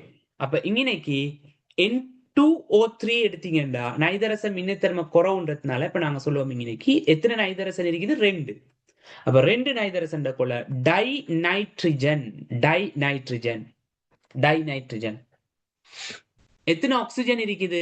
3 ஆக்சிஜன். அப்ப நாங்க சொல்றோம்ல டை நைட்ரஜன் மோனோ ஆக்சிஜன், அதான் சாரி டைநைட்ரஜன் ட்ரை ஆக்சிஜன் என்று நாங்க சொல்ல மாட்டோம். அப்ப ஆக்சிஜனை சொல்ல கொள்ள நாங்க அது மின்னத்தன்மை கூடினவர் போல அது அன்னையன் அங்க என்ன சொல்லணும்டா ஐடுன்ற வேர்ட்ல முடிக்கணும்.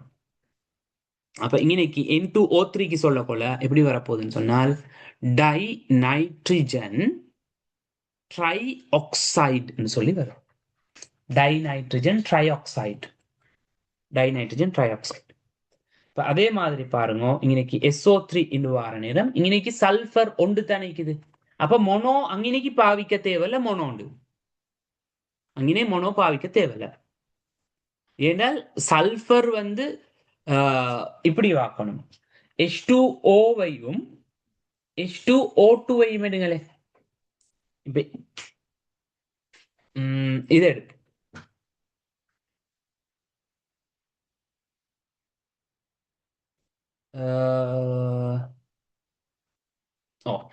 சரியா?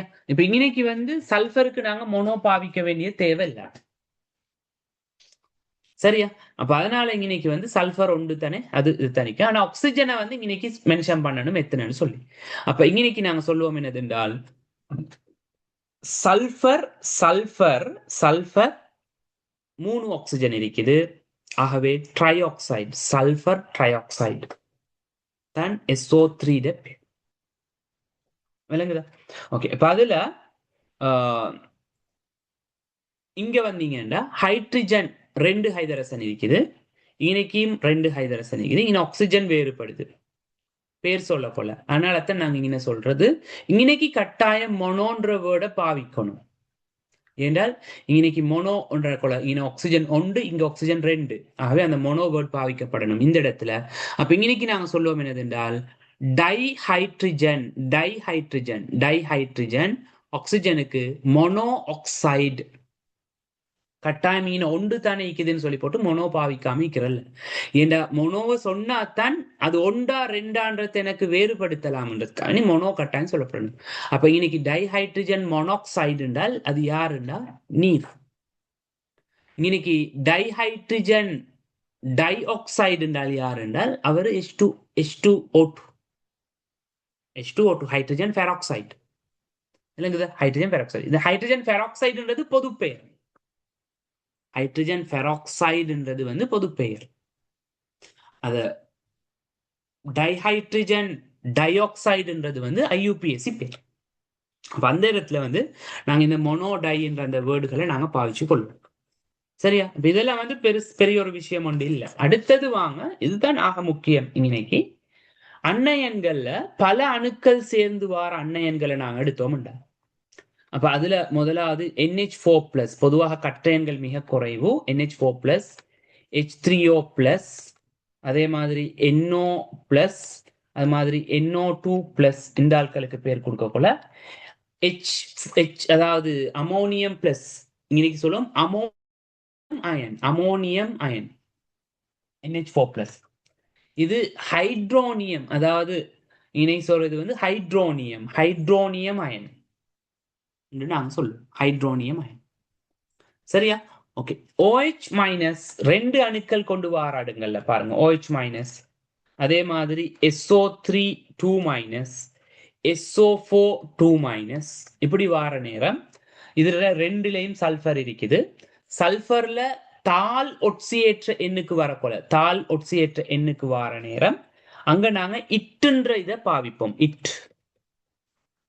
இங்க ஐட்டுன்னு சொல்லி ஐட்டுன்னு சொல்லி பாவிப்போம். தாள் உயர் ஒட்சியேற்ற நிலைக்குரிய ஒரு அன்னையனாக வரக்கொள்ள அந்த பதார்த்தம் ஏற்றுன்ற வேர்டை பாவிப்போம். விளங்குது? அப்ப SO3 2- நாங்க சொல்ற சல்ஃபைட்.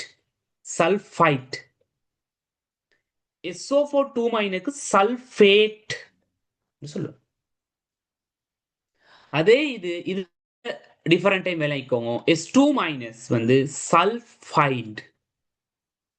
பேப்பர்ல தரக்குள்ள கவனமா பாருங்க, அது சல்ஃபைட்டா சல்ஃபேட்டா சல்ஃபைடா. சல்ஃபைட். அதே மாதிரி பாருங்க இன்னொன்று N3-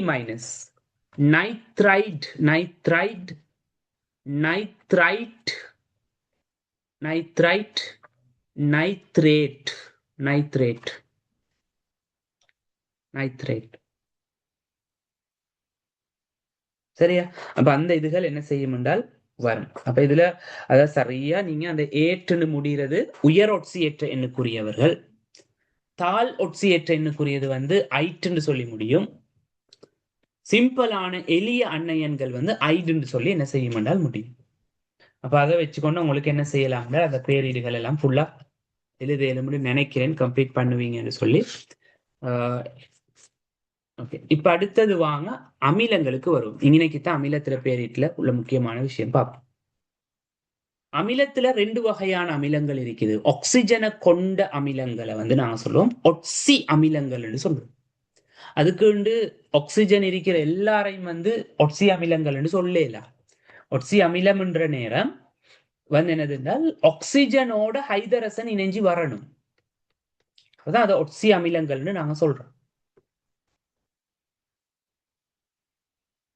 அமிலத்துல அயனுக்கு பொறுப்பாக இருக்கிற அந்த H+ன்றது ஆக்சிஜனோட இணையணும். அப்படி வந்தா தான் அவர் ஒட்சி அமிலம். விளக்குதா? அப்ப அந்த ஒட்சி அமிலத்துல வந்து ஆக்சிஜனை கொண்ட அமிலங்கள் என்று சொல்லுவோம். அதே மாதிரி ஆக்சிஜன் இல்லாத அமிலங்கள் அவரை நாங்க சொல்றோம் அலசன் அமிலங்கள் என்று சொல்லுவோம். அலசன் அமிலங்கள். அப்ப ஆக்சிஜனை கொண்ட அமிலங்கள் என்று வார நேரம் H2SO4, HNO3, அடுத்தது HNO2, இதெல்லாம் வரும். H3PO4, H3PO2, H3PO3, இப்படி வரும் ஆக்சிஜனை கொண்டாங்க. ஆக்சிஜன் அற்ற அமிலங்கள் என்று சொல்லக்கூட அலசன அமிலங்கள் HBr, கூடுதலாக HCl, HI, HF, HCN, H2S oxygen அற்ற அமிலங்கள். விளங்குதா? அப்ப இதுல ஆக்சிஜன் கொண்ட அமிலத்துல பாத்தீங்கன்னா வார அண்ணையன், இப்ப நீங்க எடுத்தீங்கன்னா H2SO4 வார அண்ணையன் SO4 2-. H2SO3 வார அண்ணையன் வந்து SO3 2-. இந்த அண்ணையன் வேறுபட பொறுத்து அந்த அமிலத்திட பேரும் வேறுபடும். அப்ப உயர் ஒட்சியேற்ற நிலைக்குரிய அண்ணையனாக இருந்தால், உயர் ஒட்சியேற்ற நிலைக்குரிய அண்ணையனாக இருந்தா அங்க வந்து ஏற்றுன்ற அந்த இது ஏற்றுன்றது வந்து எப்படி முடியணும்டா, ஏற்றுன்ற அந்த இது இக்குன்ற சவுண்ட் ஃபார்ம்ல முடியணும். இக்குன்ற சவுண்ட் ஃபார்ம்ல. ஐட்டுண்டு வார சவுண்ட் ஃபார்ம் வந்து அஸ்ன்ற சவுண்ட் ஃபார்ம்ல முடியணும். அஸ்ன்ற சவுண்ட் ஃபார்ம்ல முடியும். அப்ப வாங்க H2SO4 நேரம் சல்பூரிக் சல்பூரிக் ஆசிட் 8 என்ன சல்பூரிக் ஆசிட் அமிலத்தை சொல்ல போல. H2SO3 சல்பூரஸ் acid. அப்ப உங்களோட MCQ கேள்வியில வரும் சல்பூரஸ் ஆசிட் தொடர்பான பின்வரும் கூற்றுக்களை கருதுக. சல்பூரஸ் அமிலம் சம்பந்தமான. விளங்குதா? அதுதான் இது. அப்ப இது ஒட்சி அண்ணையனுக்குரிய அமிலங்களாக நாம சொல்லுவோம். இதுல அடுத்தது ஆக்சிஜன் அற்ற அமிலங்கள் என்று வார நேரம் அங்க வந்து நாங்க என்ன செய்வோம்னு சொன்னால் அந்த அமிலத்திட பேரை சொல்ல போல ஹைட்ரோன்ற வேர்டையும் இக்குன்ற வேர்டையும் சேர்த்துக் கொள்வோம். ஹைட்ரோன்ற வேர்டையும் இக். அப்ப HCl hydro chloric chlorine chloride இக்காக மாறுது. ஐடு வந்து என்னவாக மாறுனா இக்காக மாறும் அமிலத்துக்கு. ஹைட்ரோகுளோரிக் ஆசிட் சொல்லணும். சரியா? HBr கொல என்னது ஹைட்ரோபுரோமிக் ஆசிட். ஹைட்ரோபுரோமிக் ஆசிட் அப்படின்னா இவர் அமிலமாக இருக்கணும்டா. HBrன்றது அமிலமாக இருக்கணும்டா அவர் நீர்க்கரைசல்ல இருக்கணும். நீர்க்கரைசல்ல இருந்தா தான் அமிலம். அவர் வாயுவாக இருந்தால் அவரை நாங்க அமிலம் என்று சொல்றல்ல. HCl கேஸ் வந்து அமிலம் இல்ல. HCl aqueous தான் அமிலம். ஏன் HCl கேஸ் அமிலம் இல்லண்டா, HCl கேஸ் H+ விடுவிக்க போறது இல்ல. HCl aqueousல தான் HCl என்ன செய்ய போதுண்டால் H+ அயனை விடுவிக்க போகுது. அதனால HCl aqueous ஆக இருந்தால் தான் அவர் அமிலம். அப்படின்ற கொலத்தான் நாங்க இக்குன்ற வேர்டை பாவிப்போம். ஹைட்ரோன்ற வேர்டையும் இக்குன்ற வேர்டையும் பாவிப்போம். அப்ப HCl aqueous ஆக இருந்தா தான் அவருக்கு வரப்போதுண்டால் hydrochloric acid, hydrobromic acid, hydro iodic acid சொல்லி வரும். சரியா? அப்ப கேசஸ் ஆக இருந்தா இங்க நாங்க சாதாரணமாக பங்கிட்டுவல சேர்வையை சொல்ற மாதிரி hydrogen chloride, hydrogen bromide, hydrogen sulphide gas ஆக இருந்தால். அப்ப H2S வந்து என்னது என்றால் ஹைட்ரஜன் சல்பைடு. விலகுதா? ஹைட்ரஜன் சல்பைடு, டைஹைட்ரஜன் சல்பைடு சொல்லணும். ஆனா H2S aqueous ஆக இருந்தால் இது எப்படி வரப்போகுதுன்னு சொன்னால் H2S aqueous வார நேரம் அவர் அமிலம் அங்க என்ன சொன்னா hydro sulphuric acid. Sulphuric acid இவர் H2SO4 சல்பூரிக் ஆசிட். H2S வந்து hydro sulphuric acid. Hydro sulphuric acid. Hydro H mention பண்ணணும். விளங்குதா? இதுதான் அமிலங்களோட பேரிடாக நாங்க என்ன செய்வோம் சொல்லுவோம். இப்ப இதுல வந்து சில அண்ணையன்கள் இருக்குது வந்தீங்க என்றால் ஒக்சோ அண்ணையன்கள், அதாவது பல ஒட்சியற்ற நிலைக்குரிய அண்ணையன்கள் இருக்குது. +1 எடுத்தீங்க என்றால் இன்னைக்கு ClO- +1க்குரியது. +3 எடுத்தோம்னா ClO2-. அடுத்தது எடுத்தீங்கன்னா +5 எடுத்தீங்கன்னு சொன்னால் அது என்னதுன்னு சொன்னால் ClO3-. அதே மாதிரி +7 எடுத்தோம்னு சொன்னால் அது என்னது என்றால் ClO4-. மைனஸ். இப்ப இங்க வந்து உயர் ஒட்சியற்ற நிலையில இருக்கிறவர் யாரு அப்படின்னால் இதுதான் உயராக நாங்க எடுக்கிறது. +5 +7 இருக்குதான், +5. தாழாக நாங்க எடுக்கிறது வந்து இது. அப்ப உயர்ந்து வரக்குள்ள எங்களுக்கு தெரியும் இவர் 8 குளோரேட், இவர் குளோரிக், என்ன குளோரஸ், இவருக்கு குளோரைட் வரும், சாரி குளோரைட் வரும். சரியா? அப்ப தாழ்ன்றது வந்து இது. இப்ப இவர் தாழ்லையும் மிக தாழ்ந்தவர் ClO-, இவர் உயர்ந்ததுலயும் மிக உயர்ந்தது. அப்படின்ன கொள்ள அங்க நாங்க என்ன செய்வோம்னு சொன்னால் சில வேர்டுகளை பாவிப்போம். குறைஞ்சவராக இருந்தால், தாழ்லை நல்ல தாழ்ந்ததாக இருந்தால் ஹைப்பர் என்ற வேர்டை நாங்க பாவிக்கிறோம். Hyper hyper hyper. உயர்வாக இருந்தால் ப என்ற வேர்டை பாவிப்போம். ப. சரியா? ப என்ற வேர்டை பாவிப்போம்.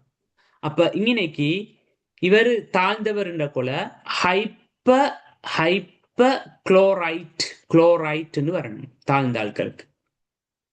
உயர்ந்தவருக்கு ப குளோரேட்னு சொல்லி வரும். ப குளோரேட்னு சொல்லி வரும். சரியா? ப குளோரேட். இப்ப பாருங்க, இதுக்கு BrO மைனஸ்,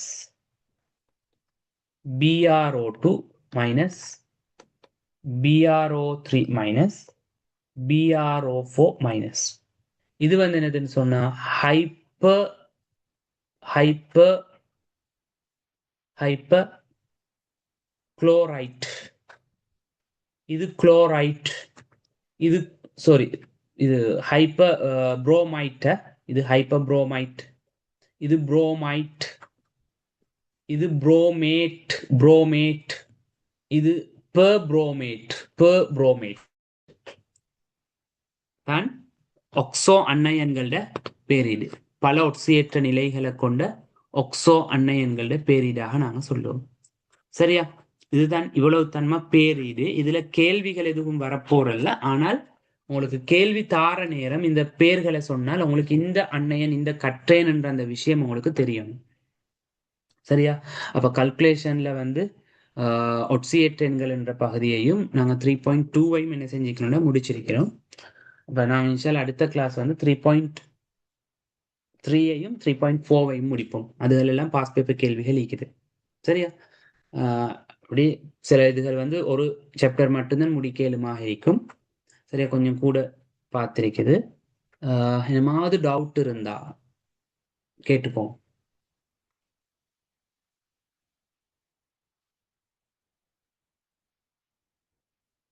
அப்படி இல்லாட்டி நான் இன்ஷால்லா இதோட முடிக்கிறேன். நெக்ஸ்ட் கிளாஸ் பார்ப்போம். உங்களோட டவுட்டுகள் இருந்தால் அதுகளையும் கொஞ்சம் எடுத்துட்டு வாங்க. இப்போ நாங்கள் படிக்கிறதோட அந்த யூனிட்டை படிங்க. படிச்சு அந்த யூனிட்ல உள்ள டவுட்டை எடுத்து வச்சுக்கோங்க. இப்போ கல்குலேஷன் தானே படிக்க போறோம் அப்படின்றால் கல்குலேஷன் யூனிட்டை நீங்க ஒருக்கா ஃபுல்லா படிங்க. படிச்சு அதில் உள்ள டவுட்டுகளை மார்க் பண்ணுங்க. அப்போ நான் அந்தந்த சாப்டரை விளங்கப்படுத்துற நேரம் பாருங்க அந்த டவுட் கிளியர் ஆகுதான்னு சொல்லி. அப்படி இல்லாட்டி அந்த டவுட்டை கேளுங்க, இது என்னான்னு சொல்லி. அப்ப அவங்களுக்கு அந்த பாடம் திரும்ப ரிவிஷன் ஆன மாதிரி மீக்கும், அந்த கிளியர் இல்லாத பகுதி கிளியர் ஆகும். அதுல நாங்க பேப்பர் செஞ்ச மாதிரி மீக்கும். அவன் 3 விஷயமும் கம்ப்ளீட் ஆகும். விளங்குதா? ஓகே. அப்ப அந்த வேலையை கொஞ்சம் செய்யுங்க. இன்ஷா அல்லாஹ் நாங்க அடுத்த கிளாஸ் கல்குலேஷன் அடுத்த பகுதிகளை கொஞ்சம் பார்ப்போமா? ஓகே.